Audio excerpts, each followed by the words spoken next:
Introvertendo, um podcast onde autistas conversam. Um olá para você que escuta o podcast Introvertendo, que é o maior podcast do Brasil relacionado a autismo. Meu nome é Thiago Abreu, sou o host desse podcast que traz autistas para poder falar dos seus temas de interesse. E hoje a gente vem falar sobre Wikipedia. Eu sou a Thaís, aqui de Florianópolis, e eu já editava na Wikipédia antes de ser legal. E se você acha que isso é importante, bom, eu acho que não é. E eu queria dizer também que eu edito na Wikipédia, então esse episódio traz 2 wikipedistas para poder falar dos seus períodos, das suas histórias com relação à maior enciclopédia virtual do mundo. E se você quiser acompanhar o Introvertendo, nós estamos em diferentes redes sociais. Nós estamos no Facebook, Twitter e Instagram, é só você procurar por Introvertendo. Nós temos o nosso site, que é introvertendo.com.br. Agora nós temos uma super novidade, que a gente tem um fórum do Introvertendo para você discutir sobre autismo, para você sugerir temas, para você conversar com a gente, que é fórum.introvertendo.com.br. Então cria sua conta e interaja com a gente por lá. E também queria dizer que se você quiser fazer qualquer crítica, qualquer opinião, elogio, enfim, comentar algum episódio pra gente ler na seção de leitura de e-mails, é só enviar uma mensagem para ouvinte@introvertendo.com.br. E se você quiser fazer um contato com a gente mais institucional, digamos assim, é só você utilizar o e-mail contato@introvertendo.com.br. Para você patrocinar, para você ajudar a gente a manter esse podcast no ar, patrocine a gente no PicPay. Entra lá no PicPay, procure pro Introvertendo e faça a doação do valor que você achar mais interessante. Vamos lá? Quando a gente fala de Wikipédia, enfim, depende aí de qual domínio dessa enciclopédia você está falando. Antes de tudo, a gente sempre precisa falar sobre enciclopédias, né?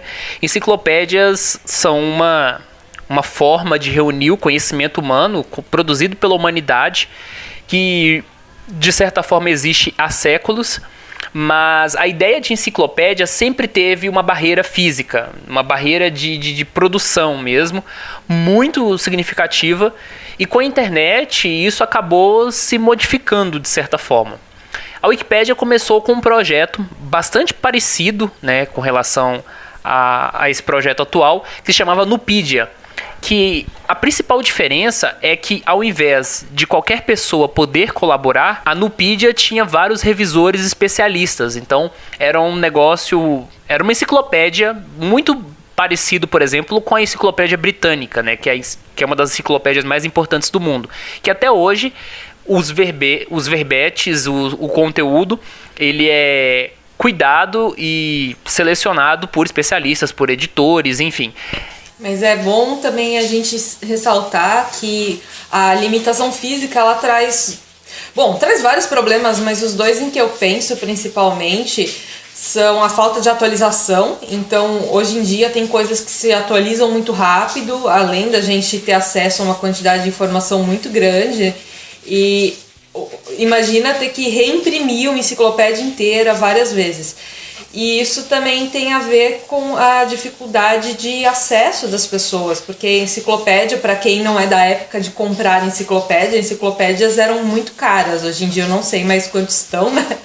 Mas eu lembro que a minha mãe falava que ela não tinha quando era pequena e por isso ela comprou várias para mim, porque ela queria que eu tivesse assim, acesso a várias possibilidades de enciclopédia. No final eu usei muito mesmo, na época em que eu era criança, antes de ter computador.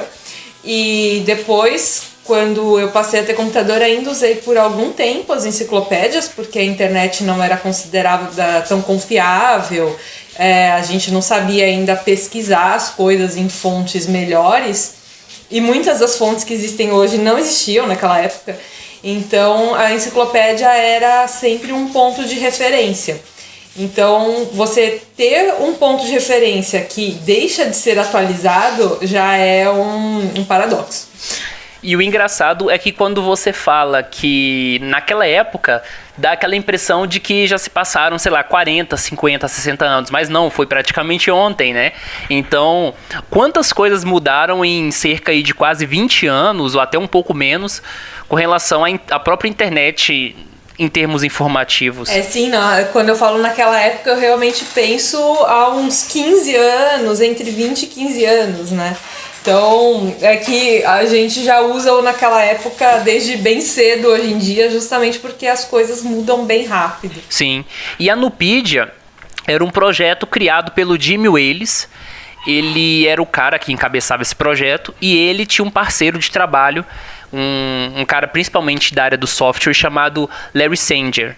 Os dois, eles de certa forma receberam um insight, uma sugestão de criar uma enciclopédia, ou melhor, atualizar a Nupedia com o conceito wiki, né? O conceito wiki, ele permite com que as pessoas colaborativamente melhorem o conteúdo utilizando a própria internet. Só que o conceito wiki, ele não era muito bem visto pelos especialistas que colaboravam com a Nupedia, né? Eles achavam que era um barco furado, você criar uma plataforma, digamos assim, de colaboração em que todo mundo poderia editar. Então eles decidiram, em janeiro de 2001, lançar a parte, fora da Nupedia, um projeto chamado Wikipedia. E tem um artigo chamado Wikipedia dentro da Wikipedia em português, um artigo cujo um dos parágrafos eu vou até ler aqui, porque ele explica basicamente o que acabou ocorrendo. Foi o seguinte: o nome Wikipedia foi criado por Larry Sanger e é uma combinação de wiki, uma tecnologia para criar sites colaborativos a partir da palavra havaiana wiki, que significa, entre aspas, rápido, e enciclopédia. A palavra Wikipédia é uma adequação lusófona, ou seja, em português, da forma original anglófona, ou seja, inglesa, sobre a fusão de dois nomes que formam o termo. Em português, o prefixo wiki é somado ao sufixo de enciclopédia, ganhando acento diacrítico agudo no e para atender à gramática lusófona. Ou seja, quando a gente se refere basicamente ao projeto em português, geralmente a gente fala Wikipédia. Quando a gente fala do projeto de uma forma geral, a gente fala Wikipedia. Então as duas formas, de certa forma, estão corretas. Eu devo fazer um disclaimer aqui. Quando eu comecei a editar, claro, fazia bastante tempo, eu não falava inglês, eu falava Wikipédia, e conforme eu fui conhecendo outras pessoas que editavam, me falaram que eu estava falando errado, que o certo era Wikipedia. Então, isso ficou na minha cabeça de que Wikipedia era o correto, porque a palavra derivava do inglês, e eu passei a falar Wikipedia até hoje. Então é interessante que eles, hoje em dia, já deixem claro isso, que os dois termos estão corretos e não tem problema você falar Wikipédia sem parecer que você é um analfabeto.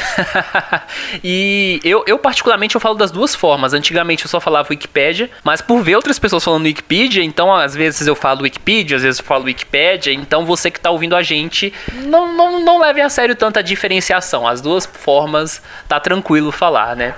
A Wikipedia, no início, começou apenas em inglês. As outras línguas foram liberadas com o tempo. A Wikipédia, né, no caso em português, ela foi a terceira a ser criada.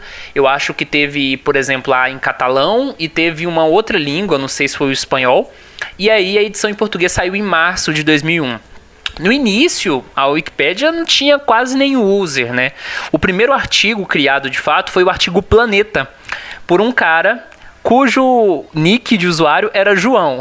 Existe coisa mais comum do que um cara ter um nick de usuário chamado João. E sim, foi a primeira edição da história da Wikipédia em português. Mas o projeto começou a crescer muito rápido. A edição em inglês, se não me engano, já chegou a 20 mil artigos em menos de um ano, sabe? Então foi um crescimento muito rápido. E a Wikipédia em português já começou a ter ali o início da sua estruturação em 2004, que é o ano que a Thaís se registra, né?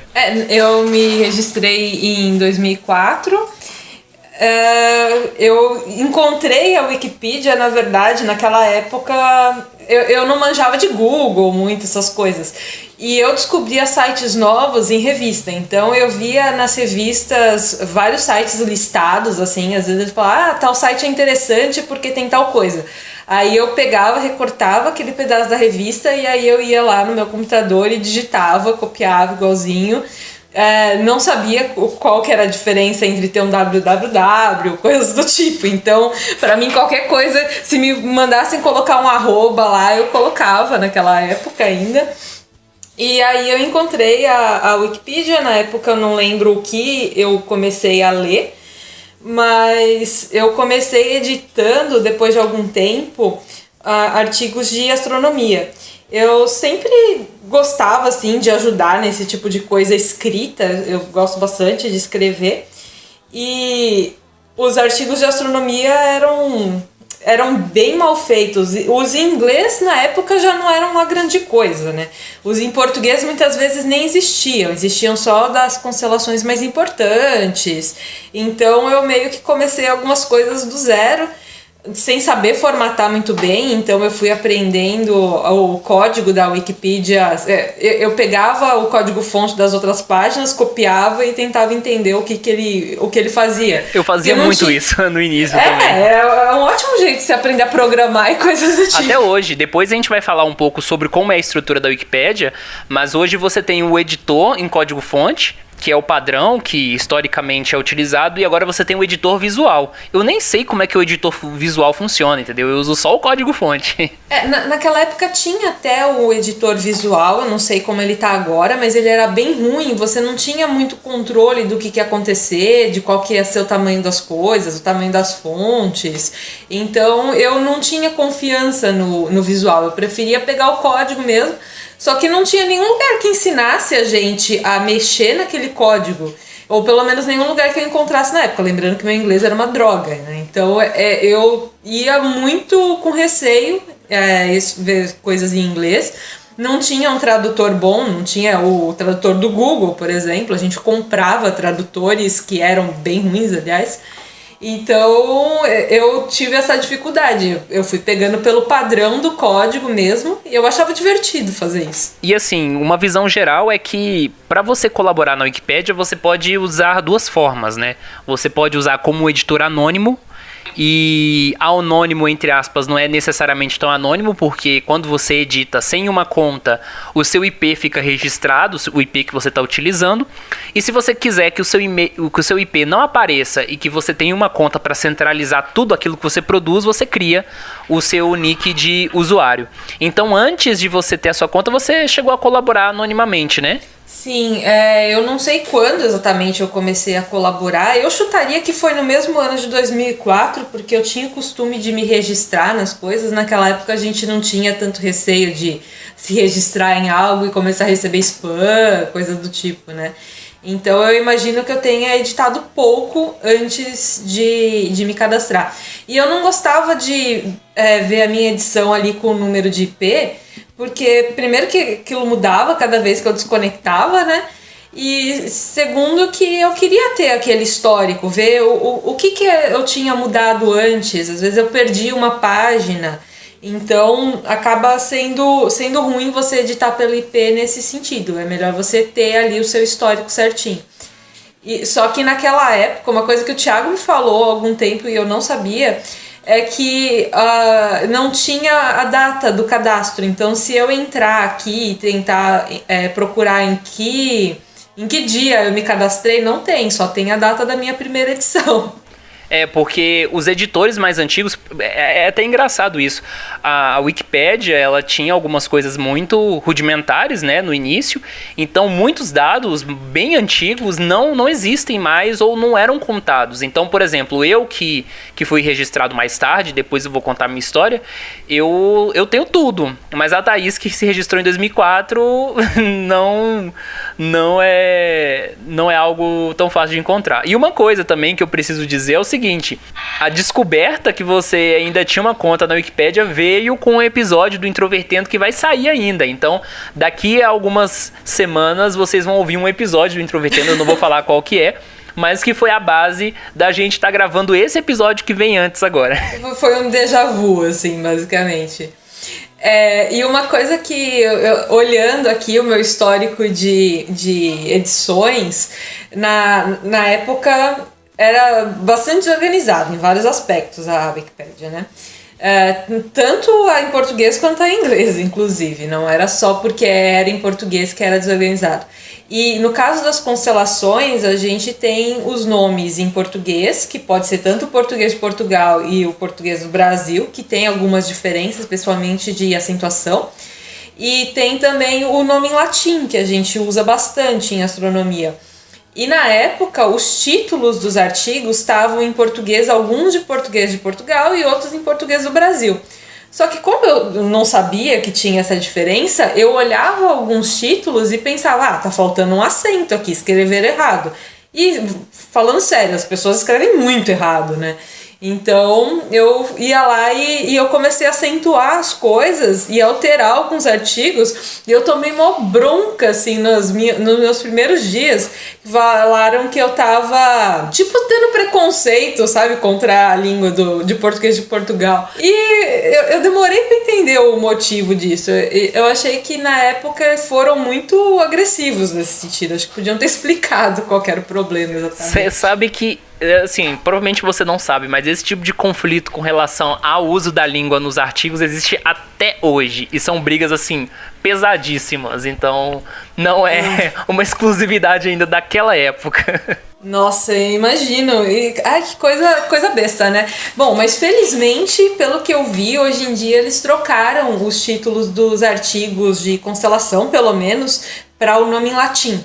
Então, latim é latim, não tem por que ninguém brigar. Sim, provavelmente essas discussões envolveram algum tipo de consenso, votação, mas enfim, isso aí a gente fala daqui a pouco. E quando a pessoa cria uma conta na Wikipédia, só para as pessoas que não fazem parte terem uma ideia, a estrutura interna que tem na Wikipédia, eu diria que é quase uma rede social. E quando eu falo isso, eu tenho certeza que um monte de gente fica com raiva, porque a Wikipédia não é uma rede social. Mas a convivência que você tem lá dentro, a forma como você estrutura o seu conteúdo, pode ser lido de certa forma como uma rede social. Você tem a sua conta, na sua conta você tem a sua página principal que você pode colocar coisas sobre você ali, você tem a seção de discussão que você troca mensagens com as outras pessoas, você tem os espaços de discussão dentro da Wikipédia, você tem, por exemplo, a Esplanada. A Esplanada é o lugar que você faz propostas, que você discute temas relacionados à Wikipédia. Você tem outras seções, como por exemplo o Estaleiro, em que as pessoas se reúnem para melhorar artigos que estão em qualidade ruim. Então, assim, a Wikipédia, ela funciona como uma comunidade, como um espaço de socialização, por mais que muitos não gostem muito dessa ideia, digamos assim. Mas eu acabo lendo que a Wikipédia, entre aspas, diria com muitas aspas, é uma rede social. Quando eu editava assim com frequência, não tinha tudo isso, né? A gente tinha basicamente as páginas e tinha as páginas especiais que eu adorava, assim, porque algumas delas não apareciam aqui e a gente tinha que ter uns tricks, assim, tinha que ter uns truquezinhos, na verdade, os tricks é outra coisa. Tinha que ter uns truques para encontrar aquelas páginas que eram as páginas que traziam, por exemplo, páginas órfãs, que não tem nada que aponte para aquela página, ou páginas sem link. E eu achava muito legal pegar essas páginas e tentar dar uma melhorada nelas. Até hoje tem a página aleatória, né? E tem as páginas pedidas. Então, às vezes você coloca lá um link no meio do seu artigo, porque a Wikipedia ela é muito focada em links que um leva para o outro artigo. Então, por isso que você pode passar muito tempo na Wikipedia entrando de um artigo em outro. E às vezes você coloca um link para alguma coisa que não existe, não tem problema. Ele vai ficar em uma cor diferente do link para algo que existe. E aí ele vai aparecer lá em tipo uma páginas pedidas. Então você olha lá que tipo de coisa as pessoas estão precisando e decide o que você quer escrever, por exemplo, se quiser começar uma página do zero. E além de tudo tem as páginas vigiadas, que é o espaço em que você centraliza as páginas que você quer acompanhar e você vê as mudanças das outras pessoas. Enfim, é um sistema muito complexo. Na verdade, para as pessoas realmente entenderem como funciona a Wikipédia, eu diria uma frase que talvez é meio clichê, mas só conhecendo mesmo, só estando lá dentro, porque é um sistema muito complexo e às vezes as pessoas que estão de fora não têm a visão assim daquilo que é.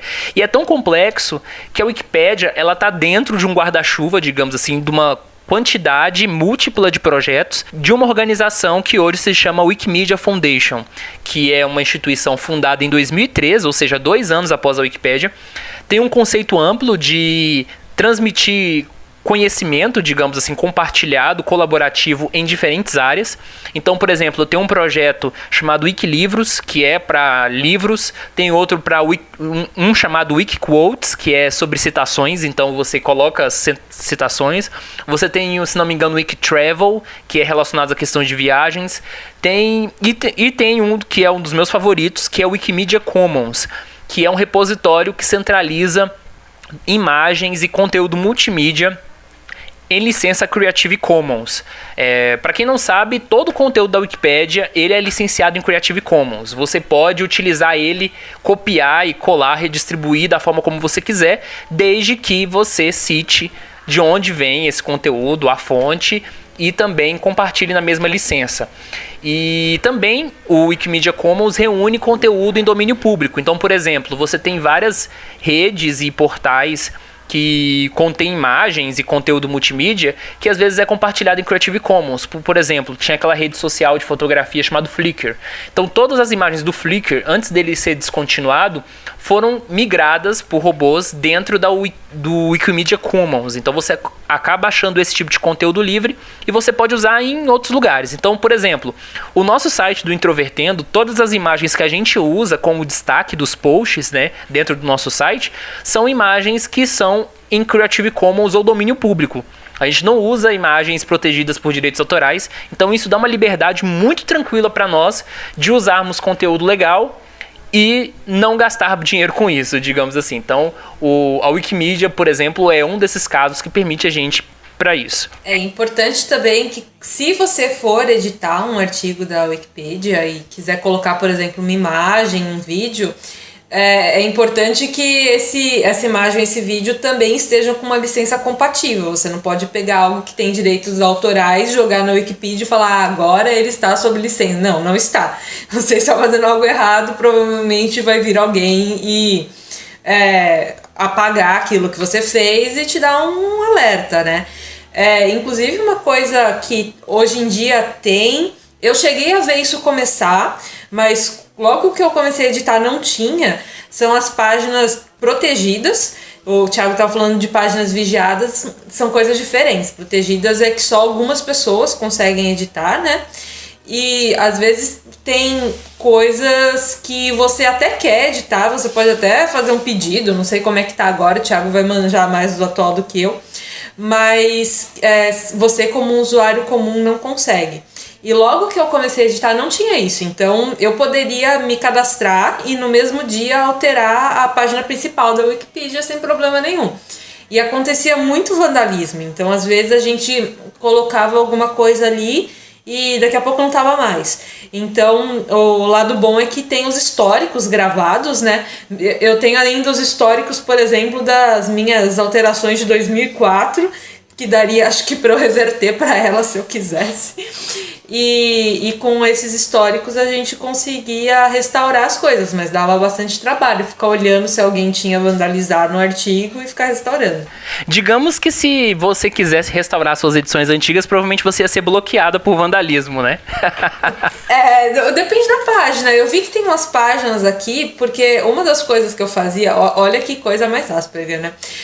Tem uma lista de objetos, é um catálogo de objetos celestes. Eu não lembro hoje em dia quantos objetos tem, mas são, sei lá, uns 7.000, não sei se chega a 8.000. E aí eu comecei a fazer uma listagem desses objetos em várias tabelas, tentando pegar o máximo de informação possível de cada um deles. Então, eu não tinha uma lista completa tinha uma lista com todos eles, mas não tinha com todas as informações, pelo menos não que eu achasse. Aí eu comecei a fazer essa lista e eu tive que fazer em várias páginas. Então, em cada página tinha, acho que uns 100, 200, pelo que eu tô olhando aqui, tinha uns 100 em cada uma das páginas. Então, tem trocentas páginas que eu fiz que ainda existem e que nunca mais ninguém mexeu. Que são essas listas gigantescas. Acho que ninguém teve interesse em continuar. E eu adorava mexer nisso, só que eu não terminei. Porque na época eu entrei na astronomia mesmo, lá no grupo de astronomia da minha escola, e aí isso aqui acabou ficando em segundo plano em relação a estudar as outras coisas. Mas vocês vão encontrar ainda muitos artigos antiquíssimos que estão parados, basicamente. Só para complementar a questão da Wikimedia, né, que eu estava falando, por exemplo, a Wikimedia é um projeto tão complexo que não está limitado somente à internet também, né? Você tem projetos físicos e inclusive escritórios da Wikimedia distribuídos em diferentes lugares do mundo, inclusive no Brasil, com funcionários trabalhando, né, com gente produzindo conteúdo, desenvolvendo projetos.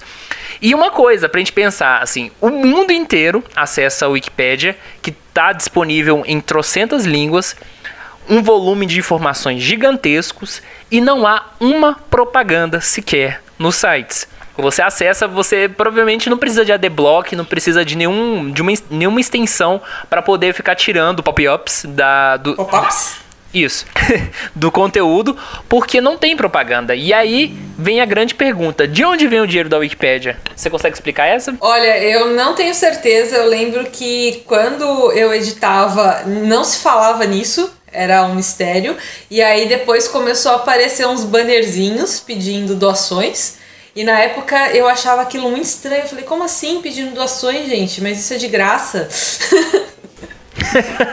Muito autístico isso. Muito. Uma grande parte da receita, né, da Wikipédia vem de doações, por ser um projeto colaborativo e livre. Então a Wikipédia recebe, sim, doações. De tempos em tempos agora já se tornou uma tradição pedir dinheiro.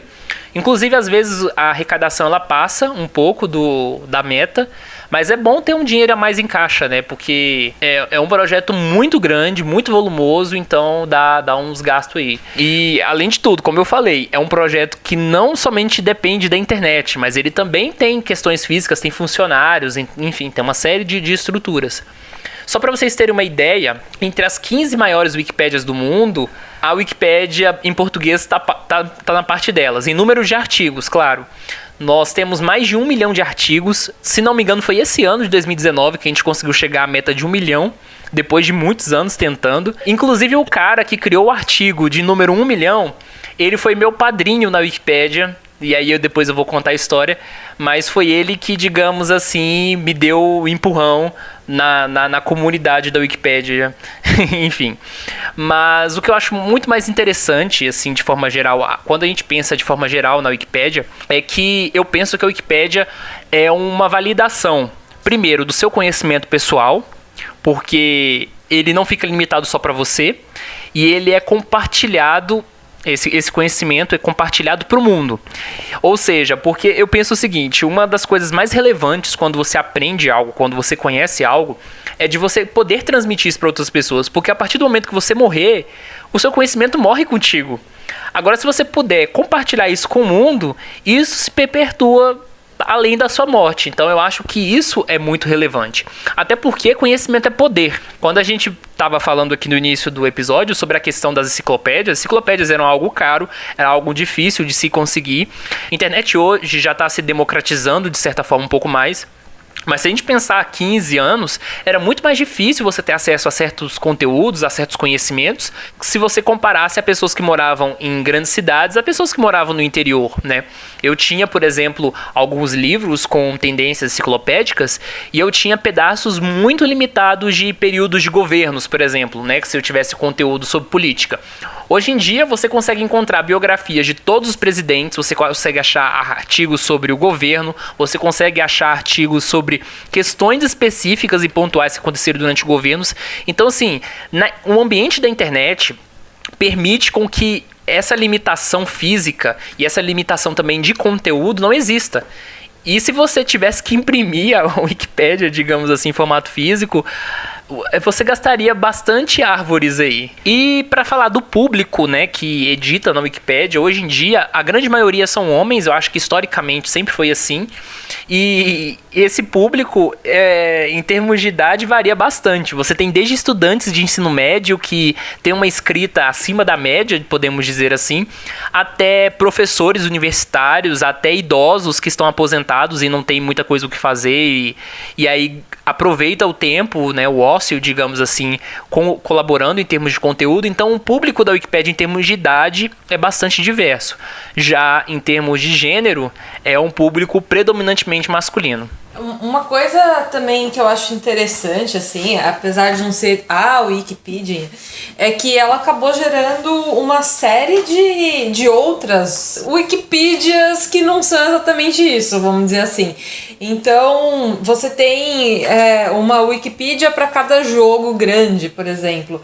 Você tem Wikipedia para os fandoms, mas os fandoms se tornaram tão grandes e às vezes tão bem feitos que eles parecem quase uma coisa oficial mesmo. Então a gente acaba tendo uma gama muito grande de enciclopédias, vamos dizer assim, entre aspas, para ajudar. Então, às vezes, o seu interesse está mais restrito em algo um pouco diferente. Você tem essas outras opções também para fazer esse compartilhamento do seu conhecimento, né?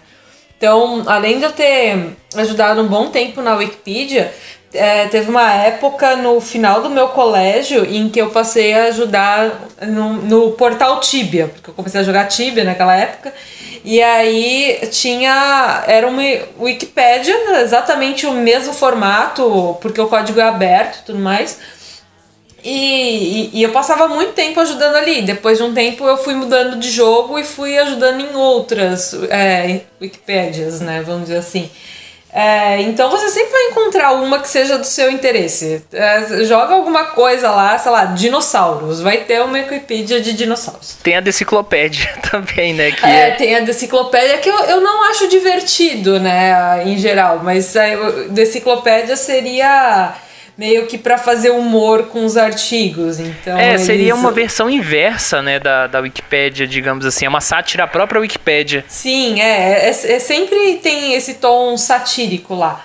Agora, mesmo nessas de jogos, eles fazem requisitos, em geral, parecidos com o da Wikipedia. Por exemplo, de você citar fontes, colocar o link de onde leu sobre tal coisa. Então, dificilmente você pode jogar uma ideia lá que seja só da sua cabeça e ninguém vai reclamar disso. Então, a gente tem já uma organização muito melhor nesse sentido, para os vários públicos diferentes. Bom, minha história com a Wikipedia, eu já comentei mais ou menos o início dela, né? Eu encontrei o endereço em uma revista. E na hora que eu coloquei lá, comecei a fuçar, achei interessante, diferente. Eu não me lembro de qual foi o primeiro artigo que eu li, mas eu posso garantir que foi a página principal, que já tinha artigos nela. Não, mentira. Eu acho que ela não tinha artigos do jeito que tem hoje. Acho que ela era uma explicação só de como funcionava a Wikipedia. Se não me engano é isso. E hoje em dia tem notícias, coisas do tipo. O primeiro artigo que eu editei foi com o nome Cassiopeia, que é o nome de uma constelação. E foi exatamente um dos artigos em que eu mudei a acentuação. Então as minhas primeiras edições já foram, de certa forma, algo que é considerado um problema, né? Mas eu obviamente não sabia, não tinha a menor ideia. A maior parte do início foram constelações, então eu editando coisas pequenas. Eu tô olhando aqui até o histórico. Em geral eu adicionava 100, 200 caracteres. Teve um de 600 aqui, que não é grande coisa. Até que eu comecei a entrar na parte das galáxias e das nebulosas. Aí eu comecei a acrescentar coisas um pouquinho maiores. Eu na época ainda não procurava imagem, porque eu não manjava de... encontrar imagens que não tivessem direitos autorais. Eu sabia que podia ser uma coisa complicada e eu tinha até um pouco de receio de você está fazendo algo ilegal, o que será que vou fazer comigo? Podem vir aqui em casa atrás de mim, ou alguma coisa bem idiota desse tipo.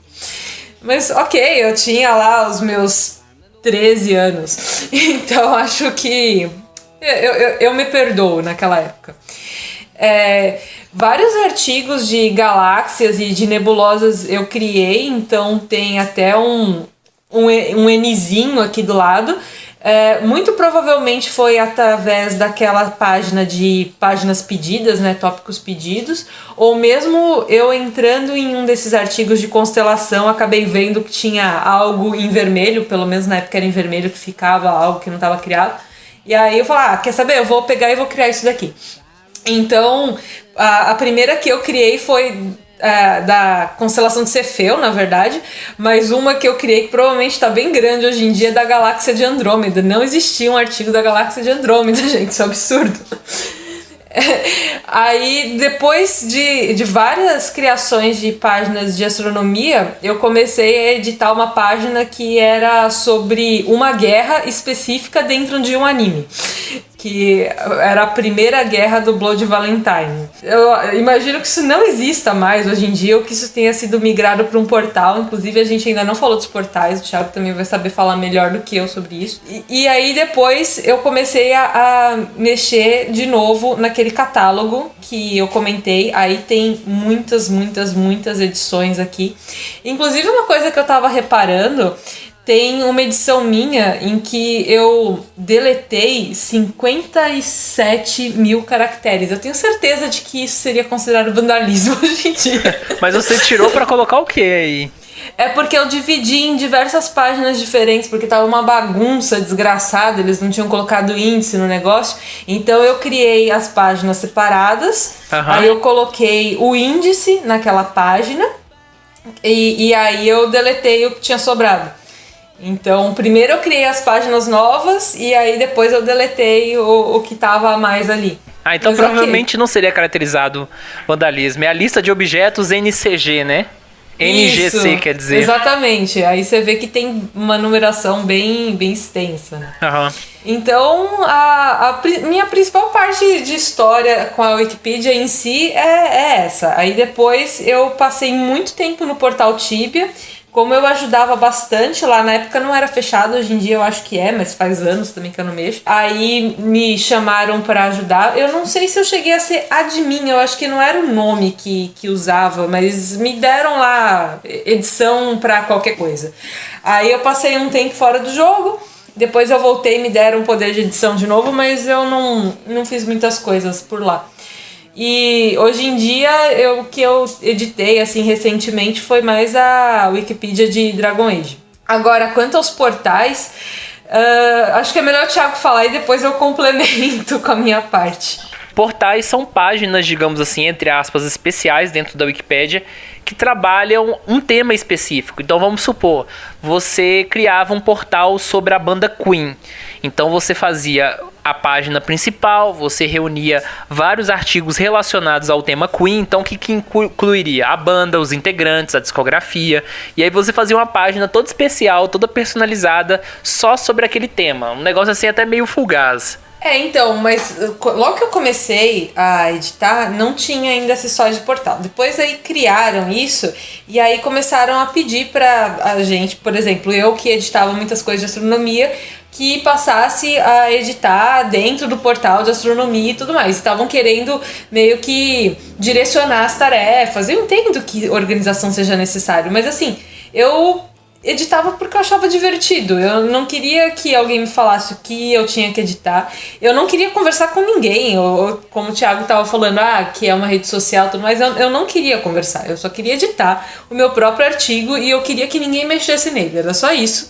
E pronto. Então, nessa época eu também acabei ficando um pouco incomodada com esses pedidos do pessoal pra gente ter essa socialização maior em algo que eu não via que seria necessário. Então, eu tive esse problema de não conhecer outras partes da Wikipedia, conhecer só a edição de artigos normais, e mesmo hoje em dia eu não conheço toda essa gama diferente que existe dentro dela, né? Eu não parei de uma forma abrupta, vamos dizer assim. Eu fui parando. Quer dizer, mais ou menos, né? Eu fui parando com a lista de objetos NGC, justamente porque eu tava com foco em outras coisas, né? Isso em 2007, né? Isso, exato. Antes eu tava um pouco mais lenta e depois em 2007 eu fiquei com bastante vontade, que foi a época que eu realmente me envolvi com esse projeto da lista, mas aí depois teve a questão da astronomia. Eu tive um outro problema na astronomia, que foi um problema mais pessoal, aí eu prefiro também falar posteriormente, vou dizer assim, mas eu acabei meio que deixando tudo que tinha a ver com astronomia de lado por algum tempo. Só que eu considero que minha parada no Wikipedia não foi abrupta porque eu tinha as outras Wikipedias, né? Então, pra mim, eu misturo tudo em uma coisa só. Por mais que sejam sites diferentes e tudo mais, e que a Wikipedia original mesmo seja essa, mas eu continuei editando os outros. Por exemplo, como eu comentei o do Tibia, que eu editei por muito tempo, né? Eu lembro que teve um jogo que eu comecei a jogar com um colega meu, um colega da astronomia, inclusive, que chamava Discovery Online. Ele não existe mais. Se você digitar isso daí, você vai encontrar coisa do Discovery Channel, coisas do tipo, mas não tem nada a ver. E eu lembro que tinham acabado de criar a Wikipedia desse jogo, a gente começou a ajudar bastante lá, e aí o jogo foi descontinuado, então eu também fiquei um pouco chateada com isso na época. Mas eu acabei saindo assim, parando de editar de fato a Wikipedia justamente por ter migrado dessa forma, né? E aí a sua última edição foi em 2009, no caso. Foi em 2009 em um artigo de Beholder, que aparentemente eu editei um único caractere. Ah, não, mentira, teve a minha edição do meu próprio usuário, que eu nunca tinha editado a minha página de usuário até esse ano, né? Mas a última, de fato, foi a do Beholder. Eu não sei o que eu fiz. Eu devo ter colocado uma vírgula em algum lugar que tava faltando, que tava me incomodando muito, algo do tipo. O engraçado é que você, no seu histórico de usuária da Wikipédia, é muito tipo aquela banda, sabe? Que constrói uma discografia, aí para, some, aí depois de uns 10, 15 anos volta e lança um negócio do nada, sabe? Porque você tem a sua edição de outubro de 2009 e depois você tem uma edição de fevereiro de 2019. E eu só fui entrar aqui no meu usuário, eu só fui atrás dele porque eu tinha perdido tudo. Eu não tinha certeza de qual era o meu usuário, qual era a minha senha, nada. E aí eu jogando aqui o meu e-mail com senhas conhecidas, e eu só vim atrás disso porque você estava comentando a Wikipedia aquele outro dia, né? E eu não conseguia de jeito nenhum. Aí que eu fui atrás dos artigos de astronomia, que eu pensei, nossa, se tiver ainda mesmo o meu nome lá na lista de edição, eu vou descobrir qual é o meu nome de usuário. E aí, a partir disso, eu encontrei o meu nome de usuário em uma edição de uma das constelações, que era a constelação de Pégaso. E aí, pelo menos eu acho que é. E aí que eu coloquei lá e a senha tava certa. Era uma senha que eu usava naquela época muito antiga, né? E então eu tinha, na verdade, perdido o meu login. Então, se você for um usuário muito, muito antigo, tipo Jurássico, porque tem essa classificação aqui, né? Quem se cadastrou entre janeiro e dezembro de 2004, Jurássico. Então eu sou Jurássica. O seu login talvez ainda esteja lá. Você pode tentar recuperá-lo se quiser. Da Idade da Pedra. Tem o Gênesis antes de mim, né? Mas a Idade da Pedra... Não tem Idade da Pedra. Tem o Gênesis, Jurássico e depois a Antiguidade. É engraçado que você vem de um período bem diferente do meu mesmo, assim. E aí junta a sua história, junta a minha história e constrói quase a linha do tempo toda da Wikipédia. Porque a minha primeira edição foi em 2010. Então foi no ano seguinte que você saiu. E você estava falando também uma questão sobre imagens, né? Direitos autorais. E também houve algumas mudanças também de questões de direitos autorais. Em 2009 começou a vigorar, não lembro se foi 2009 mesmo, mas eu acho que foi 2009, a permissão para que as pessoas usassem certos conteúdos protegidos por direitos autorais de forma limitada e também demonstrando que é com intenção educativa. Por exemplo, capas de pôsteres de filmes, capas de álbuns de discos, são conteúdos protegidos por direitos autorais que não podiam estar dentro da Wikipédia. E é a partir dessa política que foi implementada, que é o chamado Fair Use, depois você pode procurar, tá lá no link do nosso site, explicando o que é o Fair Use. Vários conteúdos puderam ser permitidos estar na Wikipédia. Então eu já entrei na Wikipédia já com um ambiente mais bem estruturado, mais permissivo. Mas eu conheço a Wikipédia bem antes disso, eu usava muito os meus trabalhos de escola, né? Eu frequentava a biblioteca, mas depois com a internet as coisas começaram a ficar mais fáceis, mais flexíveis. E a minha primeira edição, como eu disse, vem de 2010, eu era um IP, provavelmente eu estava em alguma lan house, e aí eu criei um artigo sobre um álbum que por algum milagre não excluíram, não indicaram para eliminação, porque era um artigo horrível, era só a lista de músicas, não tinha nem descrição direito. Mas aí alguém foi lá, teve a bondade, deu uma melhoradinha e manteve. E aí, por enquanto, era só isso. Em 2011, eu estava melhorando um artigo da Wikipédia e eu estava encontrando muita resistência. Eu editava e alguém ia lá e revertia porque minha edição não tinha fontes. né? Uma das regras que a gente vai falar depois é a questão de referências. E aí eu insistia, colocava lá o mesmo conteúdo de novo, alguém ia lá e tirava. Até o momento que o editor experiente, que estava vigiando aquele artigo, ficou com raiva e indicou o artigo para eliminação, quase como uma vingança. E aí eu fiquei muito nervoso. Aí eu criei uma conta para brigar com o cara dentro da Wikipédia. Esse foi o meu motivo. Aí eu criei uma conta em maio de 2011, eu perdi a senha dessa conta, e aí eu acabei criando outra, e com essa outra conta eu criei de novo o mesmo artigo que tinha sido eliminado na época, porque o pessoal votou, né, a favor. E no início eu recebi as orientações de alguns editores com relação à referenciação, porque era algo que eu não sabia, né? Eu achava que se você juntasse os links no final, tava tudo tranquilo, e não era bem assim. E aí eu acabei entrando na Wikipédia porque eu gostava muito de editar sobre música. Música é meu hiperfoco. Então, pra mim fazia totalmente sentido passar horas na Wikipédia escrevendo artigos sobre álbuns, sobre músicos, sobre coisas do tipo. E aí, rapidamente, foi quase que um vício, digamos assim. Eu lembro que em cerca de um ano eu fiz 10 mil edições. Que inclusive hoje em dia eu tenho quase 30 mil. Então assim, só no primeiro ano de Wikipédia eu fiz 1/3 das edições que eu fiz em todos esses anos de lá pra cá. Era muito engraçado porque eu não tinha todas as condições que as pessoas normalmente tinham para colaborar na Wikipédia.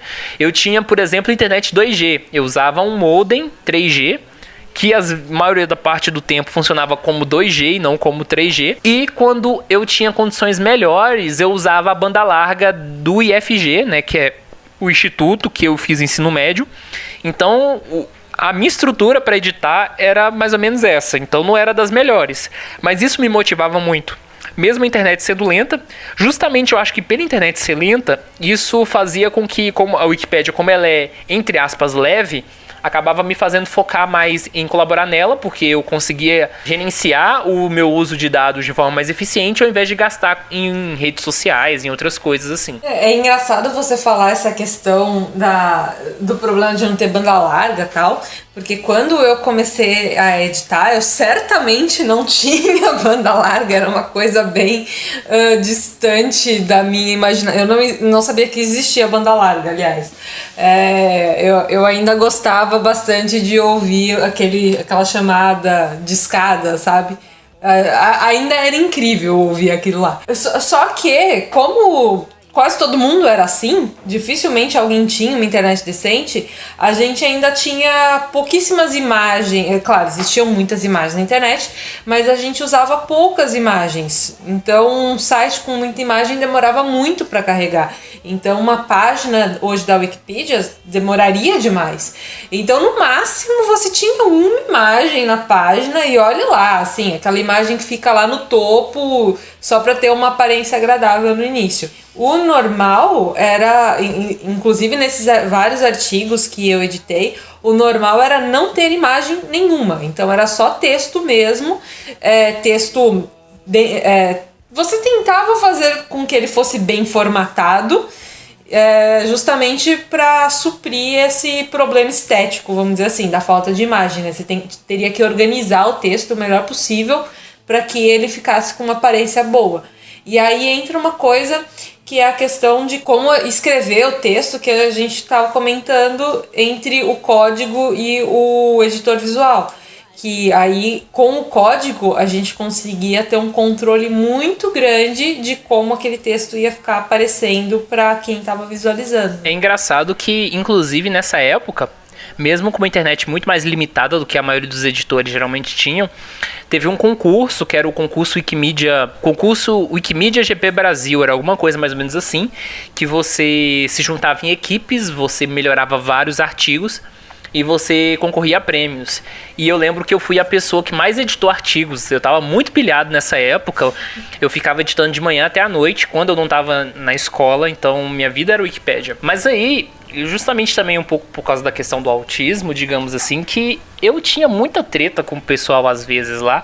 Porque eu era, digamos assim, né, um usuário que tinha 15 anos na época. Então, eu era muito imaturo. E também, ao mesmo tempo, levava tudo ao pé da letra, inclusive algumas regras, assim. Então, isso gerava muito conflito. Mas, por exemplo, eu nunca fui bloqueado. O meu registro de bloqueios da Wikipédia ele é limpinho, porque ao mesmo tempo que eu levava tudo ao pé da letra e causava muita confusão, era tudo baseado nas regras, então nunca tinha motivo pra eu ser bloqueado, né? Também nunca usei palavrão, alguma coisa assim, baixo calão, que me trouxesse problemas. E um dos exemplos dessa coisa de levar tudo ao pé da letra é que na Wikipédia você tem um negócio chamado revalidação. Mas para explicar o que é revalidação, primeiro eu vou explicar o que é um artigo destacado. Quando você edita na Wikipédia e você melhora um artigo, ele pode atingir um nível de qualidade a ponto de você olhar para ele e pensar assim: poxa, eu esgotei tudo com relação a esse tema, eu fiz a cobertura mais completa dele, coloquei todas as referências, ilustrei ele da melhor forma, enfim, ele está completíssimo. O que ele pode? Ele pode subir em escalas de qualidade. Você tem um degradê de avaliações em nível de qualidade de um artigo, de 1 a 6. Quando o artigo está até 4, ele é um status, digamos assim, normal, entre aspas. O qualidade 1 é a menor qualidade possível, até a 4, que é a maior qualidade desse status normal. Para você atingir a qualidade 5, que é o artigo bom, que é, digamos assim, um artigo que tem estrela prata, e a qualidade 6, que é o artigo destacado, esses artigos passam em votação. Então, os editores, eles analisam esses artigos e fazem votações para definir se esse artigo entra na lista dos melhores artigos da Wikipédia. E quando esse artigo ele é eleito, ele aparece na página principal da Wikipédia. Então você pode ver que de tempos em tempos a página principal aparece um artigo novo, e esses são os melhores trabalhos dentro da Wikipédia. E o que acontece?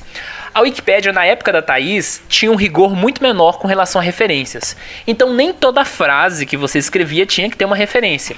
E isso ocorria que muitos artigos que não tinham, entre aspas, a qualidade de hoje para serem eleitos, eram artigos destacados. De 2008 para cá, você teve a inclusão de um processo chamado revalidação, em que esses artigos que já eram eleitos eram analisados novamente para ver se eles continuavam com a estrelinha dourada ou eles eram removidos.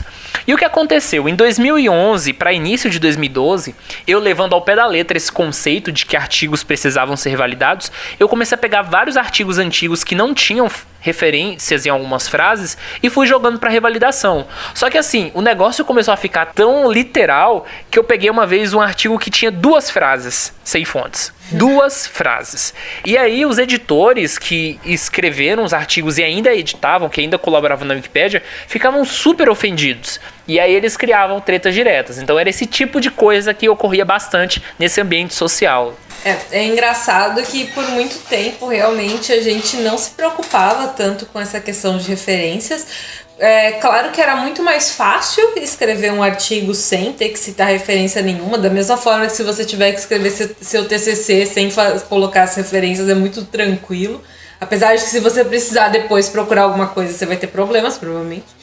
Mas tinha muita questão da confiabilidade. Então, por muito tempo, mesmo na época que eu já estava no colégio, se a gente citasse a Wikipedia em um trabalho de escola, a professora ia chegar e falar: olha, mas isso aqui não é uma fonte, você não pode citar a Wikipedia.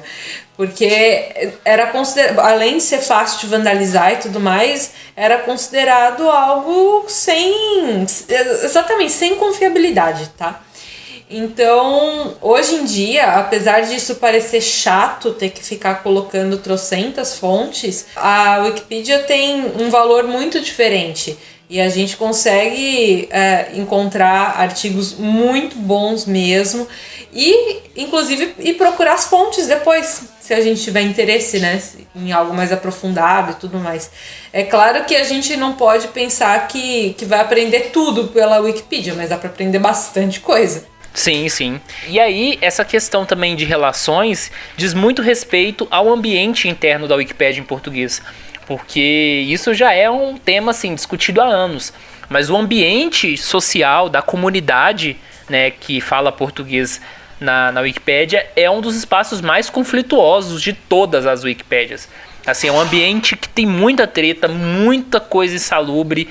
Assim, é um ambiente difícil assim, de você socializar. E isso também é um dos motivos pelos quais muitos editores se afastaram da Wikipédia. A gente tem uma dificuldade de reter gente, porque, enfim, há muita treta interna. Eu ia só comentar que dentre essas várias tretas, né, uma coisa que eu não sabia, o Thiago me contou hoje, que continua, é justamente essa história das acentuações.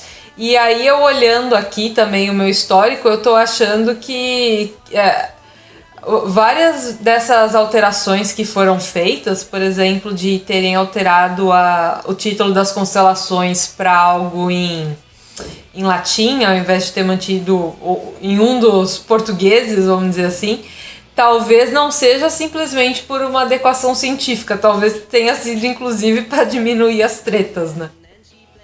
Bem possível. Eu não acompanhei essa parte, então eu não posso nem opinar, digamos assim, ou informar. Nossa, eu tava clicando aqui em uns artigos, justamente do catálogo NGC, né?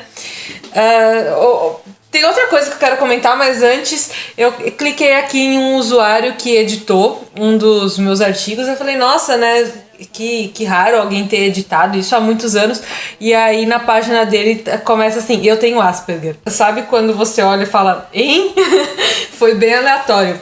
E uma coisa que eu reparei aqui, então provavelmente faz parte lá da minha história, mas que eu já não lembrava mais. Eu vi que essas páginas do NGC estão muito vazias, e aí eu tava lembrando que, como eu disse, eu tava juntando uma quantidade bem grande de informações, fazendo umas tabelas bem completas, e aí eu lembrei que o grupo de astronomia criou a Astropédia.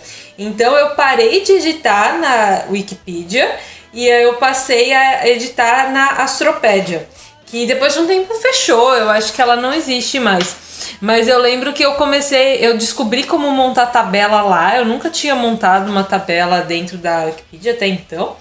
E aí lá eu comecei a colocar aquelas informações. E eu passei muito tempo mesmo criando isso, aquela planilha, que obviamente eu não tenho mais hoje em dia. E hoje eu fico olhando assim, poxa, eu devia ter editado na original e não perdido tudo, né? Então fica a dica para vocês se pensarem, será que eu edito em um fandom ou será que eu edito no Wikipedia? Tenta editar nos dois, assim, para você não perder as coisas que você fizer.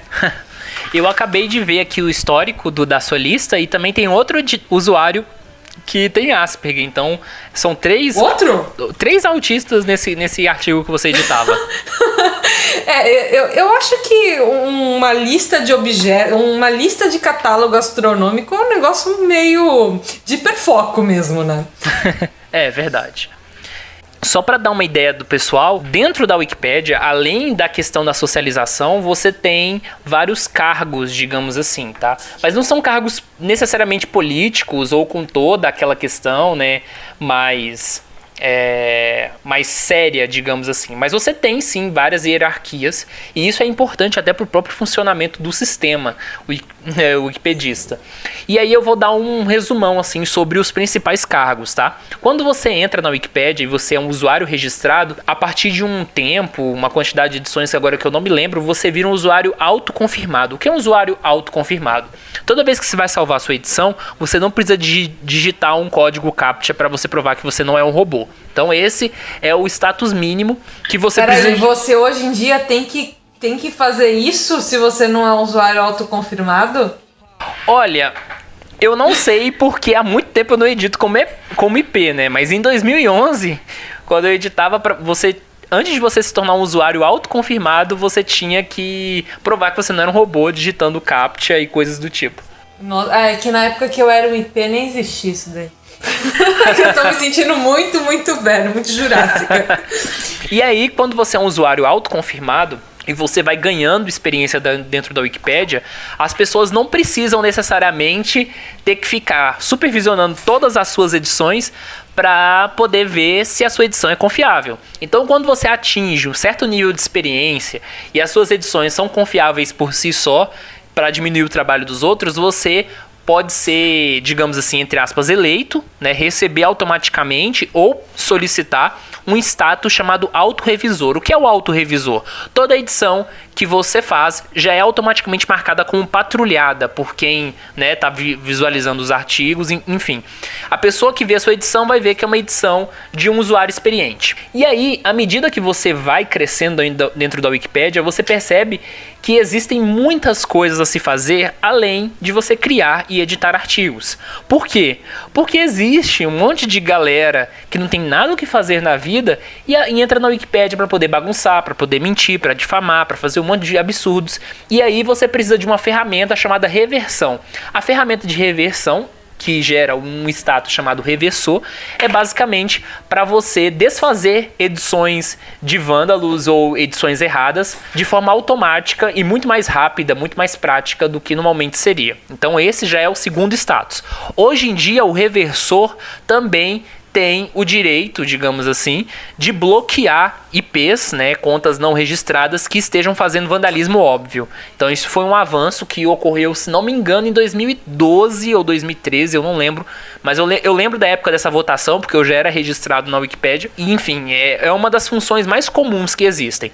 Você vai crescendo na Wikipédia, você vai ver que além de você criar artigos, reverter e editar, você também tem que fazer uma limpeza, tem que fazer as manutenções. E essas limpezas dizem respeito também a artigos que são vandalismo óbvio, ou pessoas que criam artigos que não tem nada a ver com o escopo enciclopédico, sabe?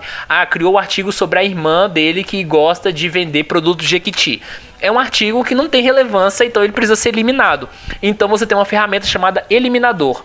Todo artigo que as pessoas indicam para eliminação são revisados por essas pessoas, né, que são chamados eliminadores, e eles têm essa função de, além de ter todas as outras funções embutidas, eles também podem apagar artigos. Depois do eliminador, você tem uma função que está acima dele, que é o chamado administrador. O administrador, ele tem todas as funções dos outros usuários, incluindo mais algumas que são bastante específicas. Ele pode proteger artigos que estão tendo guerras de edições. Vamos supor que 2 editores experientes, que sejam autorrevisores ou reversores, estão brigando, fazendo picuinhas dentro de um artigo. Vai lá, o administrador vai lá e protege e não deixa ninguém editar enquanto eles não resolverem a treta. Ou, às vezes, tem uma quantidade imensa de IPs que estão pegando um tema em alta. Por exemplo, vamos supor que teve um presidente eleito. Pelo fato desse presidente ser eleito, obviamente, tem muita gente editando sobre essa pessoa. Então o artigo acaba sendo protegido para evitar vandalismos o tempo todo que ocorrem. Inclusive, o artigo sobre o Brasil é um dos artigos que tem proteção constante. Então, é um dos poucos artigos, se não me engano, da Wikipédia em português, que só usuários registrados, autorrevisores, eu acho que não chega a ser autorrevisores, mas pelo menos autoconfirmados, podem editar. Porque a quantidade de vandalismo, se você liberar ele para todo mundo, é gigantesca. Acima do administrador, que tem essa função de eliminação, proteção, bloqueio de usuários, né? E também de atribuir ferramentas de autorrevisor e reversor, acima dessa função, você tem a função do burocrata. O que é o burocrata? O burocrata é o administrador que tem o poder de dar ferramentas de administrador para outros administradores. É basicamente isso, não tem muita função acima disso. Acima dessas contas, você tem o verificador de contas. O que é o verificador? É uma função em que usuários extremamente experientes, e que geralmente, até onde eu sei, tem algum conhecimento de TI, eles fazem verificações comportamentais de contas de usuários para saber se tem alguém fraudando a Wikipédia com conta fake, sabe? Manipulando votações, enfim, todo tipo de usuário suspeito que possa estar usando do sistema para se autopromover e algum editor suspeitar disso e fazer uma solicitação, o verificador de contas fica aí com base nessa análise. E entre todas as Wikipédias, você tem uma função chamada steward. O steward, ele seria uma espécie de administrador de várias Wikipédias. Então, quando você é administrador local, do seu projeto local. Mas quando você é um steward, você é, digamos, administrador em todas as Wikipédias. Existem outras funções, mas eu acho que essas são as mais importantes. Por que eu falei sobre a questão dos cargos? Porque eu meio que passei em vários desses cargos ao longo da história. Então, eu me registrei em junho de 2011, né, com a conta que eu uso atualmente. Eu fui escolhido autorrevisor, eu acho que 2 meses, mais ou menos, depois que eu comecei a editar. Virei um reversor aí até, eu acho que início de 2012. Quando chegou em maio de 2012, eu fui eleito eliminador. Então, nessa época eu já estava aí subindo. E aí, em junho de 2012, faltando um dia para eu completar 1 ano de Wikipédia, eu fui eleito administrador. Fui um administrador, assim, bem jovem, né? Porque geralmente administradores são usuários com anos de casa. E eu fui eleito, digamos assim, com indicação do Érico, que é um cara que mora no Rio Grande do Sul, que é o cara que fez o artigo de 1 milhão. E aí ele confiava no meu trabalho e aí ele foi e me indicou como administrador. Então, essa progressão, digamos assim, máxima nos cargos da Wikipédia eu devo, de certa forma, a ele. E assim, nessa época eu já era extremamente ativo na Wikipédia. Eu já era um dos administradores, quando eu fui eleito, um dos administradores mais ativos, até onde eu me lembro. E a questão da imaturidade, ela ficou muito óbvia, porque quando eu subi a administração, aí eu comecei a sentir medo, sabe? Porque eu cometia muito erro, né, em termos sociais, e aí eu ficava com medo de fazer alguma besteira muito grande. E aí, em 2 meses, eu sofri 2 tentativas de desnomeação. Se a gente fosse traduzir para o politiquês, eu, digamos assim, sofri 2 tentativas de impeachment, digamos assim. E as 2 foram refutadas por unanimidade, porque a comunidade não viu motivos para eu ser tirado do cargo. Mas foi um recorde, assim. Eu acho que nenhum outro administrador na história da Wikipédia passou por 2 tentativas de desnomeação em curto espaço de tempo, como ocorreu comigo. E aí, depois de 2 meses como administrador, já sentindo esse peso, assim, eu pulei fora, sabe? Eu pedi a renúncia e o pessoal até achou muito estranho. Foi uma decisão muito impulsiva, de certa forma, porque eu tava sentindo medo de fazer besteira e eu tava sentindo que eu tava fazendo muita besteira como administrador. E eu também estava, digamos assim, isso é uma coisa que eu nunca falei, inclusive, dentro do próprio ambiente da Wikipédia, então é algo exclusivo aqui, exclusividade de Introvertendo. Eu estava sentindo um pouco de risco de assédio, sabe, dentro da Wikipédia, porque eu tava com um cargo alto. Cargos da Wikipédia atraem muito o conflito de interesse. Então tinha gente de fora da Wikipédia que sabia que eu editava na Wikipédia de alguma forma, né? Porque nessa época a Wikipédia era o único meu campo de socialização. E eu recebia muita gente de fora pedindo coisa. Cria tal coisa na Wikipédia pra mim. Isso é errado, sabe? E aí eu tava tão incomodado com essa pressão externa, digamos assim, né? Que eu tava passando, que eu falei, eu vou abandonar o cargo de administrador e vou me afastar da Wikipédia, que aí as pessoas param de me encher o saco. Então foi mais ou menos isso. Na época eu justifiquei querendo priorizar minha vida pessoal, que não era uma mentira, isso não foi mentira, porque eu realmente... Olha, teve a época que teve a greve na escola que eu estudava. E o que acontecia comigo? Eu levantava 9 horas da manhã e ficava editando das 9 da manhã até as 2 horas da madrugada na Wikipédia o dia inteiro e só parava pra comer. Essa era a minha vida. Então... tanto é que no ano seguinte eu comecei a usar óculos, então acho que minha miopia aí piorou justamente por causa disso. E eu editava tanto que eu me tornei o administrador até um certo momento, né, ali perto de eu abandonar o cargo, mais ativo da Wikipédia. E quando eu falo assim mais ativo, usando 2G e segundo, ultrapassando o próprio Érico, porque o Érico era o cara que... tinha assim, ele era recordista de edições como administrador, né, de ações administrativas, ninguém conseguia alcançar ele. E aí teve um momento que eu fiquei em primeiro, assim, foi um momento raríssimo naquela época, que ele tava no auge mesmo.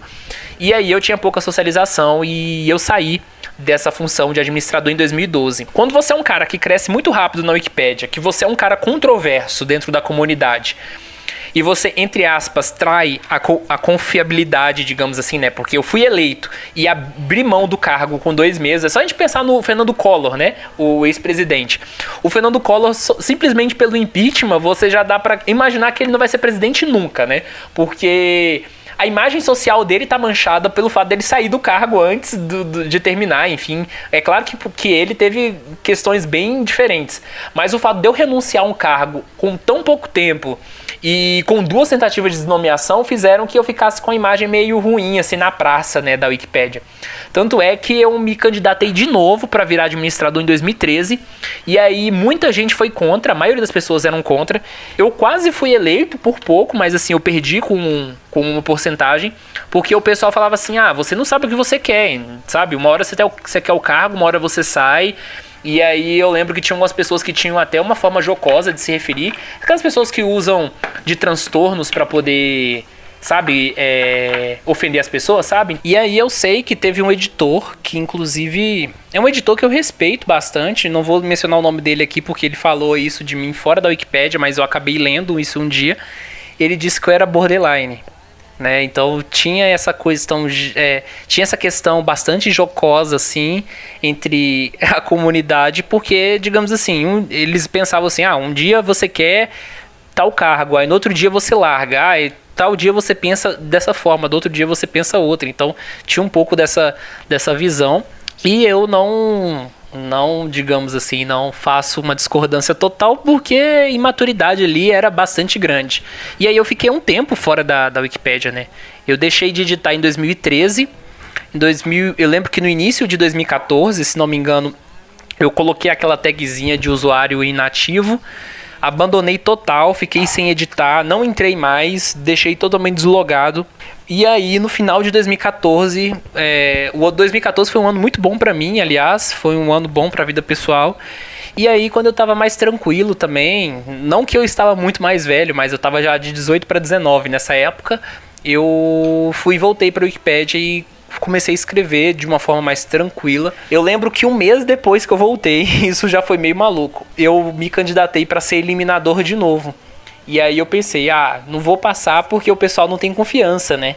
Mas aí eu fui aceito de novo. E aí eu fiz um bom trabalho, julgo eu, porque um ano depois eu me candidatei a administrador.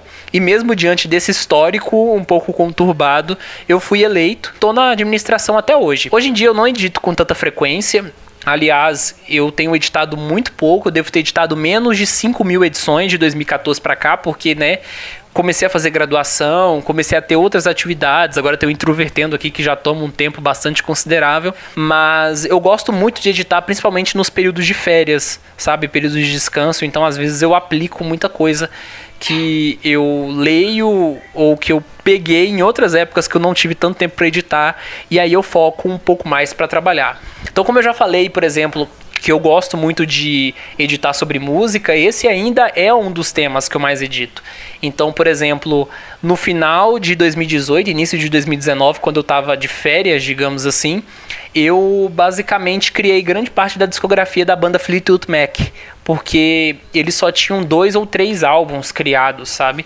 E eles são, assim, uma das bandas que mais venderam na história da música, então todos os álbuns deles, de forma geral, são relevantes, e não tinha quase nada, então grande parte do que tinha lá sobre a banda eu acabei fazendo, não tive tempo de terminar, inclusive eu acho que o artigo da banda precisa ser melhorado, o artigo dos integrantes, artigo sobre músicas não tem, mas aí, enfim, é coisas que às vezes eu gosto de fazer e faço em larga escala quando eu vou editar. E aí eu queria destacar 3 trabalhos que eu fiz, né, quando eu falei dos artigos destacados.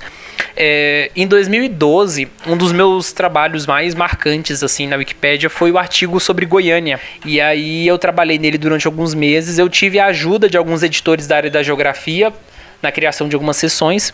É um artigo que, do ponto de vista de linguagem, ele tem ainda alguns erros ortográficos até hoje, porque a minha escrita era muito inferior naquela época, né? Mas o artigo tá lá até hoje, tá atualizado, tá bonitinho, com muitas imagens, bem estruturado, completo. Então, ele tá com a estrela, digamos assim, até hoje. Em 2015, eu trabalhei no artigo do Queen. E aí, eu queria falar especificamente desse artigo do Queen, porque eu acho que ele mostra bastante o quanto, quando você vai eleger um artigo destacado, muitas das vezes não é só esse artigo que você trabalha. Para você trabalhar em um tema, muitas vezes tem que trabalhar em subartigos e construir toda uma cadeia de conteúdo para fazer sentido. E aí, quando eu editei o artigo do Queen para ele virar um artigo destacado, eu não editei só o artigo da banda. O artigo da banda, na verdade, eu acho que foi meu último trabalho. Eu tive que fazer uma revisão geral em todos os artigos de álbuns, todos os artigos de canções. Os artigos dos integrantes eu dei uma melhorada nos 2, mas de forma bem básica. Inclusive hoje eu acho que outros editores já deram uma melhorada ainda mais. Depois eu editei também artigos correlatos, então biografias de pessoas indiretamente ligadas à banda, mas que faziam parte da história. Enfim, eu devo ter criado mais de 100 artigos indiretamente relacionados ao Queen até trabalhar no artigo do Queen. Então foi um trabalho bastante longo. E aí o artigo foi eleito um dos melhores da Wikipédia em março de 2016. Quando o filme Bohemian Rhapsody saiu em 2018, ele foi um dos artigos mais lidos da Wikipédia. Ele recebia aí uma média, eu acho que de 10.000 visitas por dia, o que é um número bastante considerável. E por fim, esse artigo eu não vou falar tanto sobre ele, porque eu vou falar sobre ele várias vezes em outros episódios, eu acho que até já mencionei ele, que é sobre o artigo da cidade do interior da Bahia chamada Paratinga. Esse é mais recente, eu indiquei ele para ser artigo destacado em 2016, depois eu fiz alguns ajustes em 2017 e 2018 para manter ele atualizado. E Paratinga mostrou para mim um outro lado também da edição na Wikipédia, que você utiliza as coisas dos outros wiki projetos que eu tinha mencionado lá no início, Wikimedia Commons, né, o Quotes e tudo mais, porque o trabalho de Paratinga, eu trabalhei no artigo principal, coloquei todas as referências, porque era um trabalho que eu estava desenvolvendo dentro da universidade, e aí eu usei a Wikipédia para centralizar esse conteúdo. E ele tem fotografias em todo o artigo, e as fotografias são minhas. Então, eu produzi não só texto, mas eu produzi imagens, produzi conteúdo multimídia que está sendo utilizado por esse artigo. Então, você trabalhar em um artigo destacado na Wikipédia não é simplesmente você focar em um único artigo e você focar, digamos assim, em um único tipo de conteúdo em texto. Então, às vezes, é você produzir em diferentes tipos de multimídia, digamos assim. E nessa época que você falou que você se candidatou a administrador pela segunda vez e tudo mais, ainda tinha muita gente da época em que você tinha saído inicialmente? Sim. Eu acho que mais ou menos aí metade, né, dos editores. É claro que eu não tô com a candidatura aqui aberta para poder olhar, mas eu lembro que tinham muitos usuários antigos, né? Antigos, entre aspas, né? Porque eu fui administrador primeiro em 2012. Mas tinha muitas pessoas daquela época que ainda editavam. Mas também tinha uns editores novos que entraram depois de mim, né? Que entraram tanto no período que eu já tinha saído da administração ou que eu tinha saído da Wikipédia. Então, de forma geral, eu era conhecido ao mesmo tempo não conhecido. E também eu mudei o meu nick de usuário nessa época. Porque quando eu me registrei na Wikipédia, eu não sabia que você poderia criar o seu usuário com um nome diferente daquele que você... Não, um nick de usuário diferente do seu próprio nome. Então, meu nick de usuário era o meu nome antes, até 2014. Quando eu voltei à Wikipédia em 2014, eu pedi para mudar o meu nick de usuário para uma palavra que eu gosto bastante, que é fronteira. Por que fronteira? Né? Fronteira, inclusive, gerava um apelido jocoso, assim, que eu sempre estava na fronteira, eu nunca estava posicionado em uma opinião, ficava meio que na transição. Mas eu gosto da ideia de fronteira no sentido de compartilhamento, sabe? A fronteira é um espaço de intercâmbio, então eu gosto desse nome, dessa palavra, fronteira, e é o meu nick de usuário até hoje. Então, tinha época que eu era conhecido como Thiago dentro da Wikipédia e hoje eu sou conhecido como um Fronteira. Eu acho que os editores que editam na Wikipédia de 2014 pra cá nem sabem direito qual é o meu nome. Engraçado que pra mim fronteira eu só penso em crimes de fronteira, né? Porque aí você passa a fronteira pra fugir pra outro estado ou pra outro país pra polícia não te perseguir. Mas enfim, fora fora essa fuga, vamos dizer assim, eu acho interessante isso de várias pessoas se manterem, talvez até editar na Wikipedia acaba se tornando um nicho, né?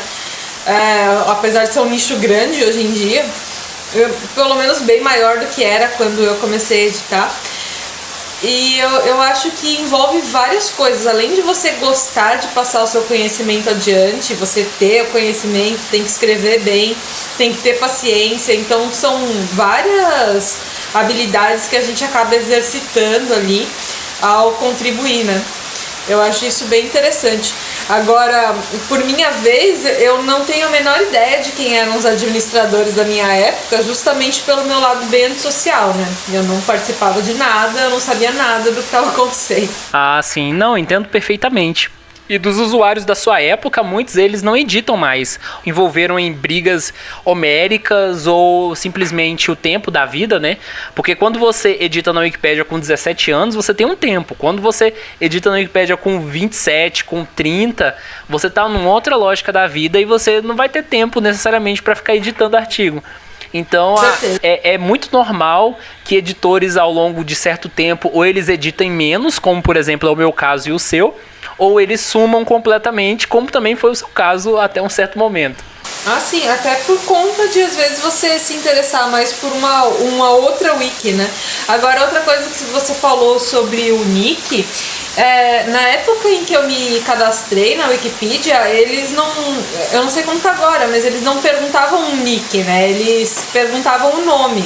Então, algumas pessoas colocavam um nome falso, vamos dizer assim, que era o apelido, mas pra mim, sei lá, tá me perguntando meu nome, eu vou escrever meu nome. Então eu nunca pensei nele como um apelido mesmo. Então até hoje eu tô com o meu nome inteiro lá. Eu não desisto de você, Agora é interessante a gente falar sobre algumas coisas mais técnicas do ambiente interno da Wikipédia, regras, políticas, para as pessoas entenderem mais ou menos qual que é o nível de seriedade da Wikipédia, né? E eu posso dizer que a principal política da Wikipédia, aquilo que rege todo o conteúdo, é um conceito chamado verificabilidade. Qual que é o conceito da verificabilidade? É basicamente o seguinte: tudo aquilo que for mencionado, que foi escrito dentro da Wikipédia, deve ser sustentado por fontes fiáveis, independentes do tema tratado e que devem estar disponíveis para serem verificados. Então vamos supor, por exemplo, você está escrevendo um artigo sobre alguma coisa e você tem o livro que você escreveu aquilo. Esse livro é uma fonte fiável independente e você está citando isso como conteúdo. Mas vamos supor que esse livro não é verificável, você não consegue achar ele com facilidade para as outras pessoas acessarem.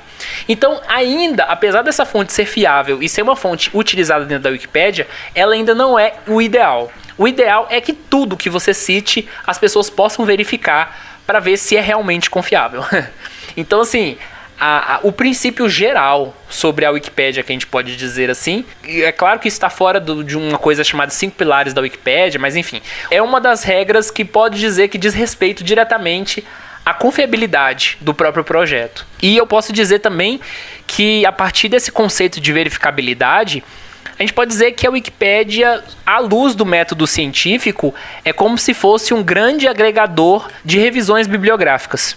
Então nada que você cria na Wikipédia é novo. Você sempre escreve a partir de algo que já existe. Inclusive você não pode usar fonte de pesquisa inédita. Você tem uma pesquisa nova, você tem alguma coisa, algum conceito novo, você tem que esperar esse tema ser corroborado por outras fontes até você falar sobre ele. Não dá pra falar de um tema 100% novo como se fosse uma pesquisa inédita. Nossa, eu não sabia disso aí também não. As fontes ideais para você usar são fontes secundárias e terciárias, porque elas são baseadas em outras fontes. Então isso significa que já há um distanciamento muito mais específico para você trabalhar esse conteúdo. Já as fontes primárias você pode até usar, mas é bom evitar, porque nem sempre elas são corroboradas, pode ter algum erro, e enfim.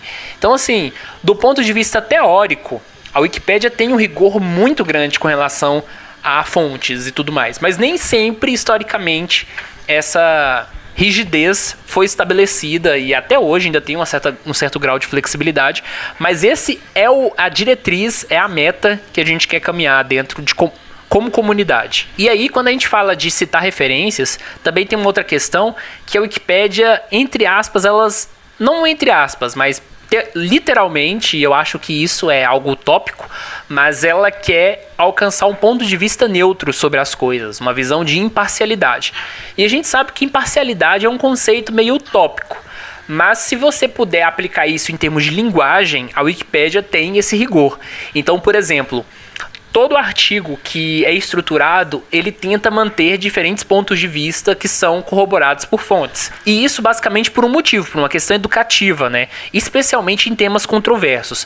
Mas quando o tema controverso é algo negativo consensual, os artigos eles seguiam a partir da noção acadêmica, a partir da noção científica que se tem das coisas. Então, por exemplo, você não vai abordar o lado positivo do nazismo, porque tem gente que é a favor do nazismo, né? Então, assim, o nazismo, ele é visto como algo negativo, é consensual, podemos dizer assim, entre a maioria das pessoas. Então, a abordagem de nazismo que se vai ter na Wikipédia, provavelmente é uma linguagem que já caracteriza ele como algo negativo. Então isso é a diferenciação. E aí eu quero citar um caso do artigo sobre a ditadura militar no Brasil, porque historicamente, dentro da Wikipédia em português, ele é um caso meio controverso. Hoje em dia ele é eleito um artigo bom, se não me engano, é nível 5 de qualidade, mas direto aparece o IP ou algum usuário sem muita experiência na Wikipédia, que vai lá na discussão e fala assim: o artigo não deveria se chamar ditadura militar no Brasil porque não existia uma ditadura,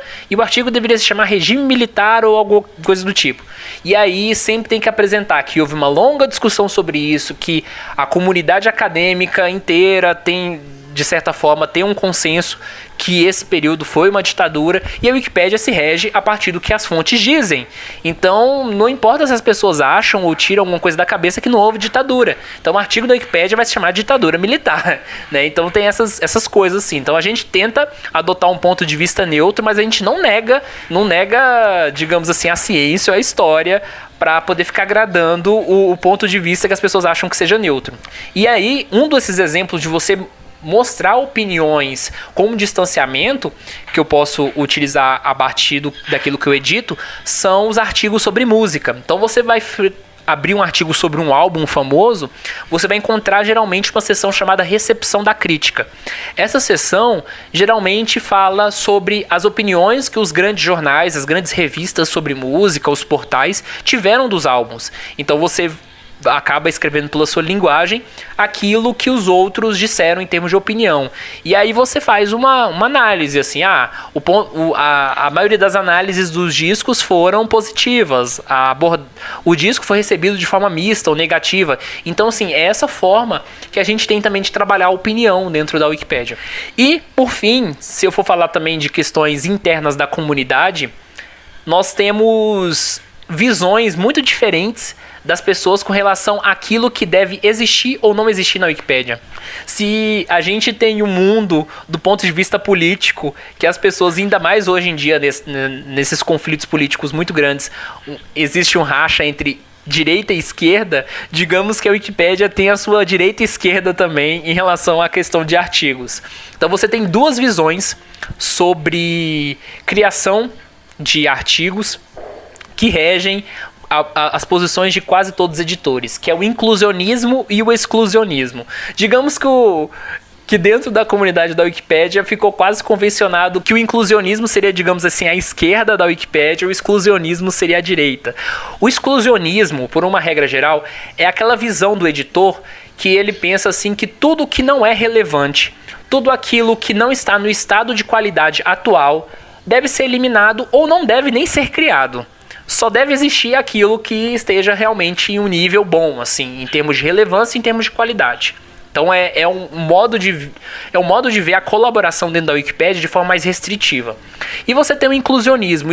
O inclusionismo é exatamente o contrário, é aquela coisa, você viu algo que não está no status de qualidade, tente melhorar ele ou tente vê-lo da forma positiva ao máximo antes de ser a favor da exclusão desse conteúdo. Os inclusionistas e os exclusionistas, eles entram em uma treta histórica dentro da Wikipédia, porque um acusa o outro de se apoderar do sistema, de manipular o sistema, de defender certos pontos de vista. Então você tem as páginas que são indicadas à votação, a consenso para serem eliminadas, e o pessoal fica meio que discutindo, mas esse artigo aqui não tem referências que provam a notoriedade, né? Provavelmente um exclusionista vai se posicionar dessa forma, assim, o artigo não cita referências que mostram a notoriedade, então logo esse tema não é relevante, porque não tem fontes. Aí chega o inclusionista e fala, não, mas tal tema é relevante por isso, isso e isso, e mesmo não tendo fontes, ele deve ser mantido. E aí fica esse pessoal nessa treta, assim, constante. Eu, particularmente, já variei entre esses dois espaços, eu posso dizer assim, porque eu comecei na Wikipédia como um exclusionista radical. Eu indicava artigos que não tinham fonte nenhuma para eliminação, independentemente de serem relevantes ou não. Isso, inclusive, me causou tretas, aquela questão da literalidade. E aí eu fui ficando mais moderado com o tempo. As pessoas dentro da Wikipédia hoje me consideram um inclusionista, mas eu não me considero um inclusionista, até porque inclusionistas raramente ficam nos processos de eliminação, e eu fiquei, digamos assim, 1 ano como eliminador, eliminando todos os artigos que tinham numa das categorias. Então eu apagava quase tudo, assim, sem dó, e inclusionistas não têm muito dessa posição, mas são formas diferentes, filosóficas, de se ver o conteúdo da Wikipédia. Digamos assim, a Wikipédia precisa chegar em tal status de qualidade, e como é que a gente vai chegar a partir disso? A gente vai chegar nisso sendo restritos com relação à quantidade para se ter uma maior qualidade, ou a gente vai tentar melhorar ao máximo e ter paciência que isso vai chegar algum dia ao estado de qualidade. Então é isso que é exclusionismo e inclusionismo. É o tipo de guerra conceitual em que eu nunca tinha me envolvido, né? E eu acho que isso depende muito de como você vê a Wikipedia, porque quando eu comecei a editar, a ideia era focar na quantidade, né? Então, quanto mais artigos se produzisse, melhor. Tanto que não tinha essa questão da verificabilidade. E isso fazia com que, apesar da gente ter uma quantidade de conteúdo, ele não fosse muitas vezes levado a sério. Por outro lado, se você tiver menos conteúdo, mas um conteúdo muito confiável, eu até imagino que o crescimento desse conteúdo ao longo do tempo ele se torne mais sustentável, né? Porque as pessoas talvez tenham mais interesse em ir lá colocar algo de qualidade, não só escrever algo de qualquer jeito, largar e ir embora. Faz sentido. E nesse penúltimo bloco, eu acho que eu quero falar algumas coisas que são relacionadas à própria comunidade, né, algumas tretas, mas também curiosidades externas à Wikipédia. Tem um conceito na Wikipédia que eu acho que também faz um pouco sentido com a questão lá do exclusionismo e inclusionismo, é que existe um conceito chamado Fancruft. O Fancruft é um conceito utilizado dentro da Wikipédia que é delimitado a alguns temas de artigos, né, temas de conteúdo, que são criados e gerenciados por fãs. Então vamos pegar, por exemplo, animes, né? Quem vai editar geralmente sobre animes são pessoas que gostam de animes. Quem vai editar, por exemplo, sobre música, né, que é um tema que eu interesso, geralmente podem ser fãs de uma banda, enfim, fãs de algum gênero. Então existe essa noção dos fancrufts. E o fancruft, ele é um termo negativo. Ele é um termo negativo de editores que gostam de coisas mais intelectuais, digamos assim, dizendo que esses temas são relevantes somente para o seu grupo de fãs. E aí existe uma certa tensão entre esses usuários que editam por esses temas de gosto, porque eles se sentem às vezes desvalorizados, eles se sentem menosprezados por esses editores mais experientes ou que gostam de editar, por exemplo, sobre história, aviação, astronomia, né? E aí, no fim das contas, sempre tem um pouco dessa tensão. Acho que hoje em dia, até que não há tanto comentário jocoso, negativo, mas em 2012, 2011, que é essa época que eu editava, tinha uma visão meio preconceituosa, sabe? Com artigos que fossem relacionados mais a entretenimento. E eu acho que isso diz muito respeito também à questão do exclusionismo e inclusionismo. Então, por exemplo, existem temas que são considerados menos nobres dentro da Wikipédia. E também tem alguns editores que aparecem editando sobre coisas muito restritas que o pessoal acha muito estranho.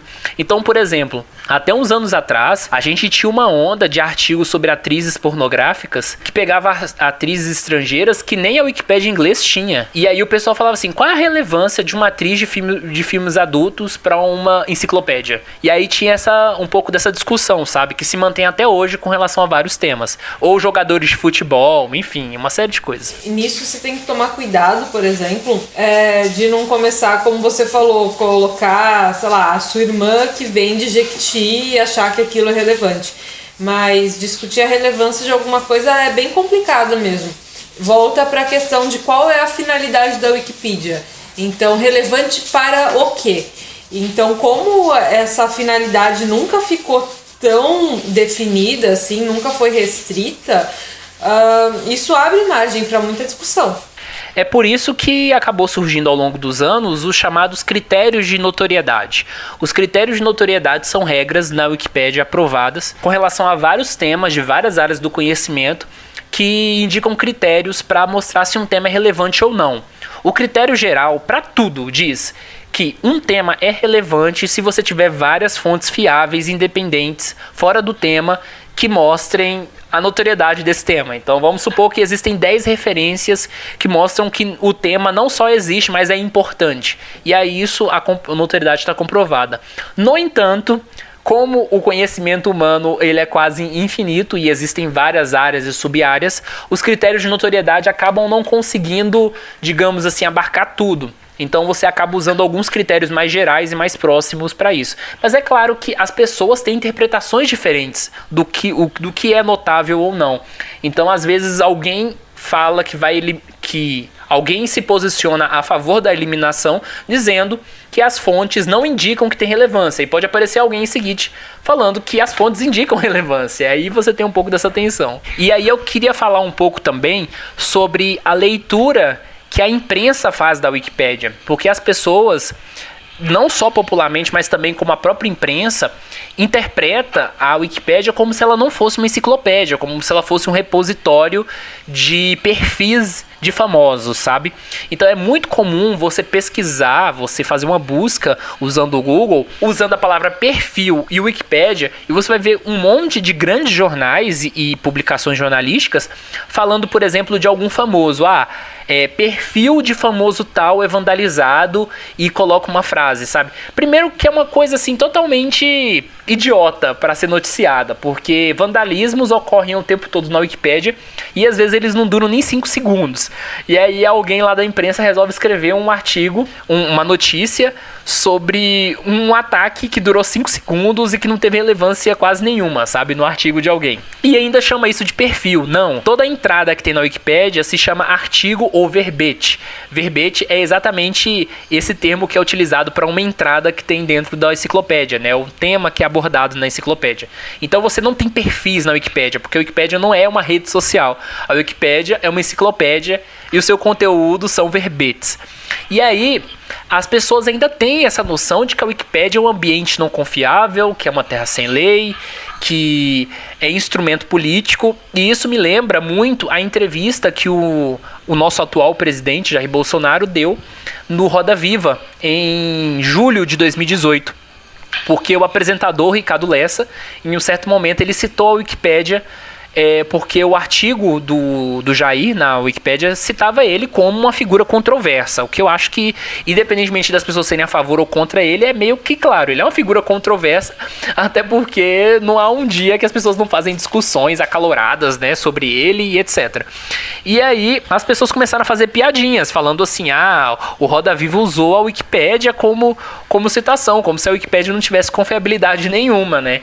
Então acho que esse é um exemplo muito claro de que a leitura social que as pessoas às vezes têm da Wikipédia é meio distorcida. As pessoas usam a Wikipédia às vezes como referência para saber sobre certos temas, mas não levam a Wikipédia numa confiança o suficiente para poder não verem como um absurdo um apresentador de TV citar ela. E aí um caso muito notável também da Wikipédia como espaço de tensões políticas, sociais e tudo mais, são as vezes em que pessoas biografadas na Wikipédia, elas se sentem ofendidas com algum tipo de conteúdo e elas entram com um processo contra.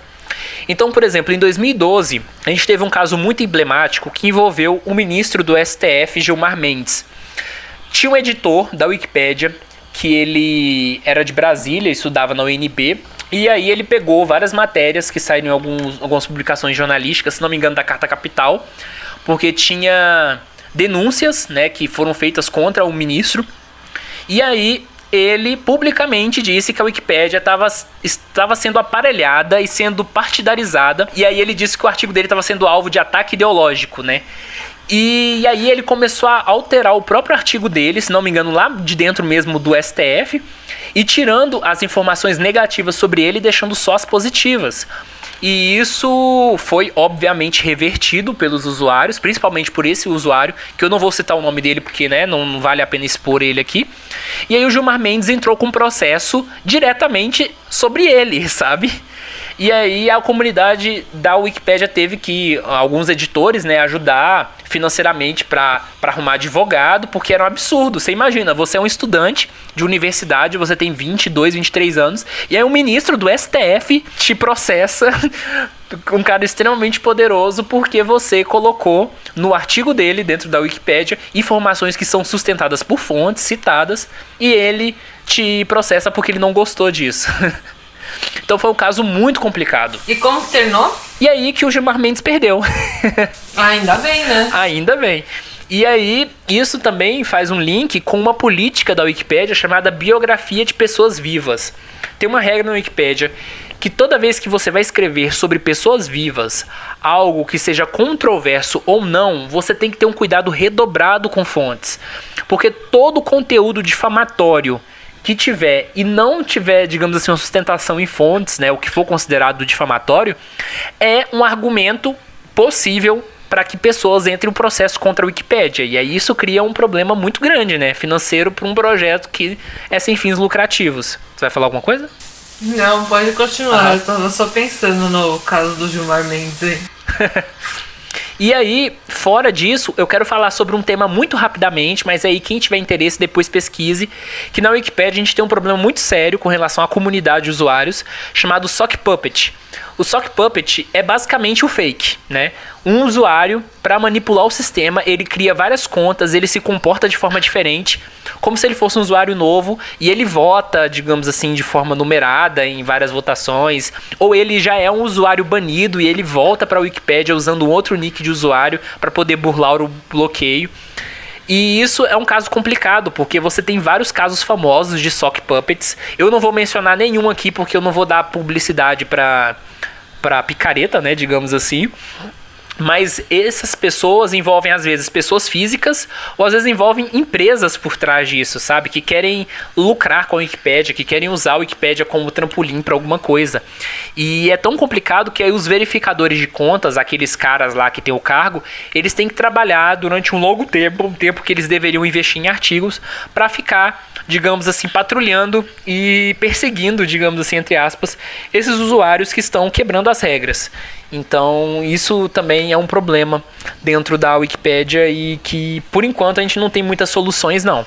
E por fim, quando a gente fala também sobre poder, sobre IPs e tudo mais, em 2014 teve uma notícia que tem uma conta no Twitter, que se não me engano existe até hoje, que ao utilizar os IPs de contas não registradas na Wikipédia, mostra se alguém dentro do governo, dentro do Congresso, editou algum artigo na Wikipédia.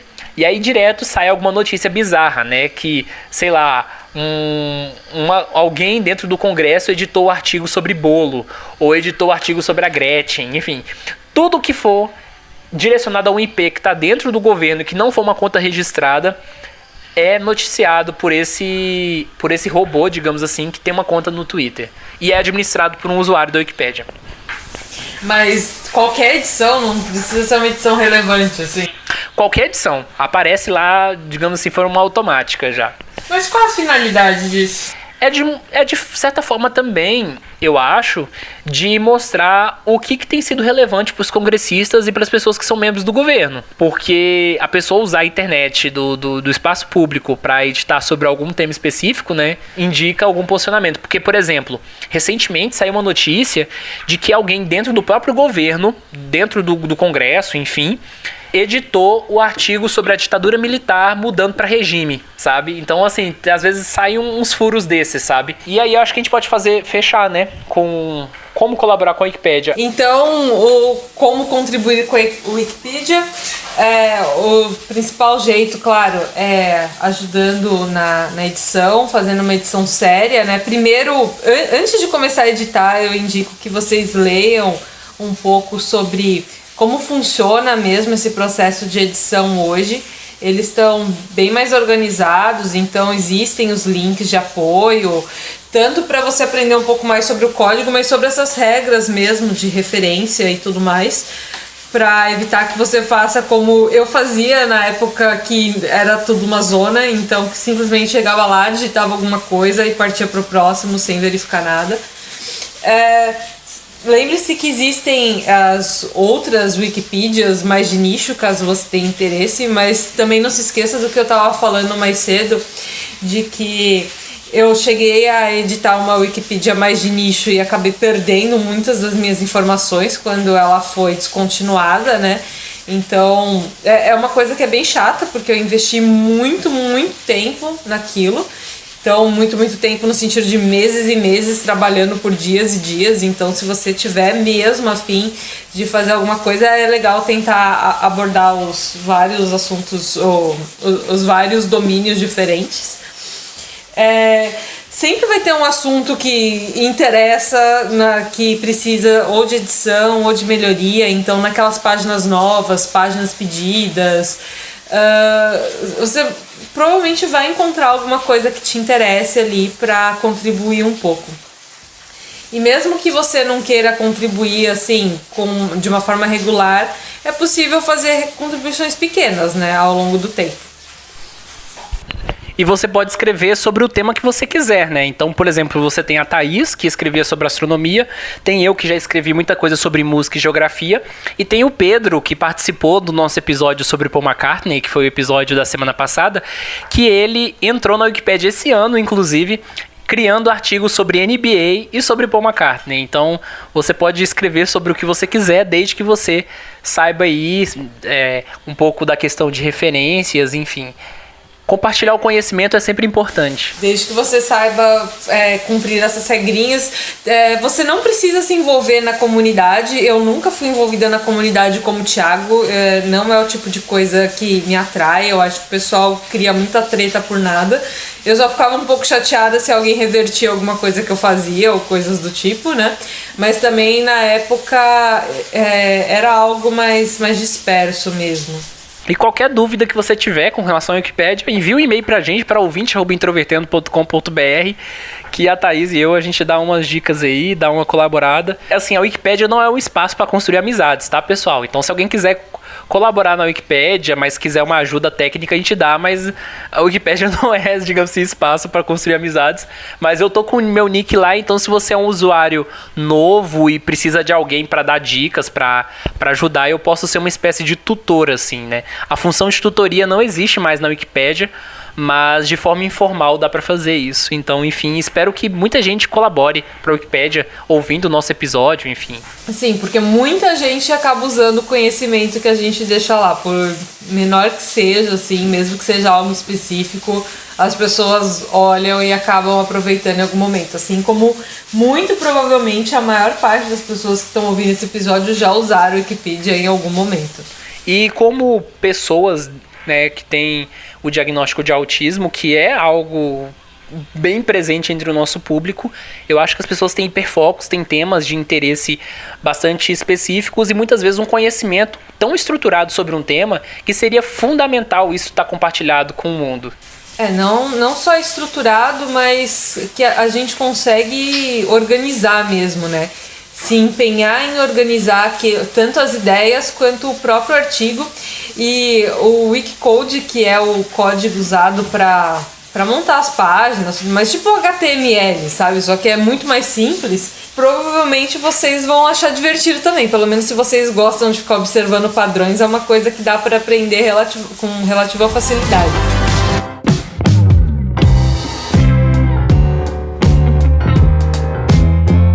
Olá pessoal, nós estamos aqui mais uma vez com a nossa sessão de recados e dessa vez, antes de ler alguns e-mails e mensagens que nós recebemos, eu queria adiantar que o nosso fórum está disponível para quem quiser acessar, publicar, perguntar coisas a nós. É forum.introvertendo.com.br. Pelo fato dos próximos 15 episódios do Introvertendo já estarem gravados, né, a gente já ter adiantado bastante o nosso conteúdo, acaba que nós não falamos do fórum na nossa descrição inicial, sempre ao início, porque basicamente a gente não lançou o fórum antes de gravar. Então acompanhe por lá, acesse nossas redes sociais, no site tem todas as informações com relação ao fórum, vai ser um negócio legal. E aqui nesse episódio eu trago duas mensagens que eu recebi. A primeira é da Thalita Lombardo, que é uma ouvinte nossa também há muito tempo, e ela foi contar uma história que ocorreu. Ela é professora e, enfim, eu vou ler aqui a mensagem, tá? Ela participa de um programa, certo? Educativo, de inclusão. E aí ela foi relatar a experiência dela que envolveu, de certa forma, o Introvertendo. É o seguinte. Possuo uma aluna no TEA, na 2ª série do ensino médio. No início do ano, perguntei à acompanhante da aluna, que infelizmente não está mais na escola, como fazer para me comunicar com a aluna, já que em sala de aula ela não é verbal. A estratégia que me foi informada e adotada no ano anterior foi o uso de tecnologias. Passei o meu contato do aplicativo WhatsApp e disse para a aluna entrar em contato comigo quando desejar. Na mesma semana, a aluna entrou em contato.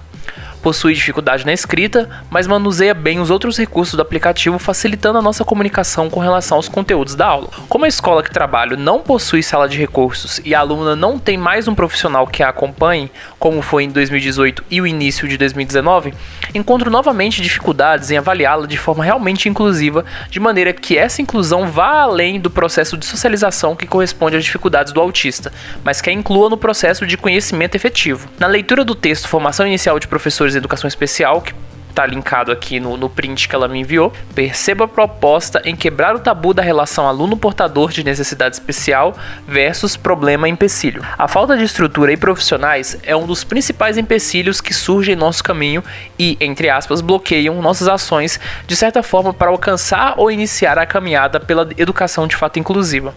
Porém, o ideal é não deixar situações como essas paralisarem toda e qualquer tentativa de iniciar a prática por essa inclusão. Percebo isso ao decorrer da leitura dos textos e da participação nos fóruns. Essa semana percebi a, entre aspas, primeira colheita. Pelo WhatsApp, fiz diversas perguntas à minha aluna diante do que tenho lido neste curso e escutado no Introvertendo, um podcast onde adultos autistas conversam os mais variados temas. Diante das respostas, desenvolvi minha primeira efetiva avaliação inclusiva, que ainda está sendo realizada com a aluna. Com essa atitude, no fim da aula da última terça-feira, no dia 7/5/2019, a aluna esperou todos os colegas saírem da sala, se dirigiu à minha mesa e fez comentários que remetem que a atitude diferenciada foi percebida e aprovada por ela. E ela disse, entre aspas, "Professora, a senhora é muito boazinha comigo. Obrigada." Depois comentou e questionou a ausência da mediadora. Por mais que esse caso seja um curto diálogo, foi a primeira vez, desde fevereiro, o início do ano letivo, que a aluna verbalizou comigo. Como professora, foi uma experiência gratificante e motivadora. Eu não tenho nem o que dizer com relação a isso, né? Eu achei muito legal quando ela avisou que ia enviar esse e-mail contando essa experiência, e quando a gente construiu Introvertendo, a gente não imaginou que ele chegaria em alguns lugares, que ele teria alguns efeitos práticos e enfim. Vamos seguindo, eu agradeço muito pelo carinho, pelo fato do Introvertendo tá ajudando nessa formação, digamos assim. Espero que a aluna continue a verbalizar contigo. A segunda mensagem foi do Vitor Costa.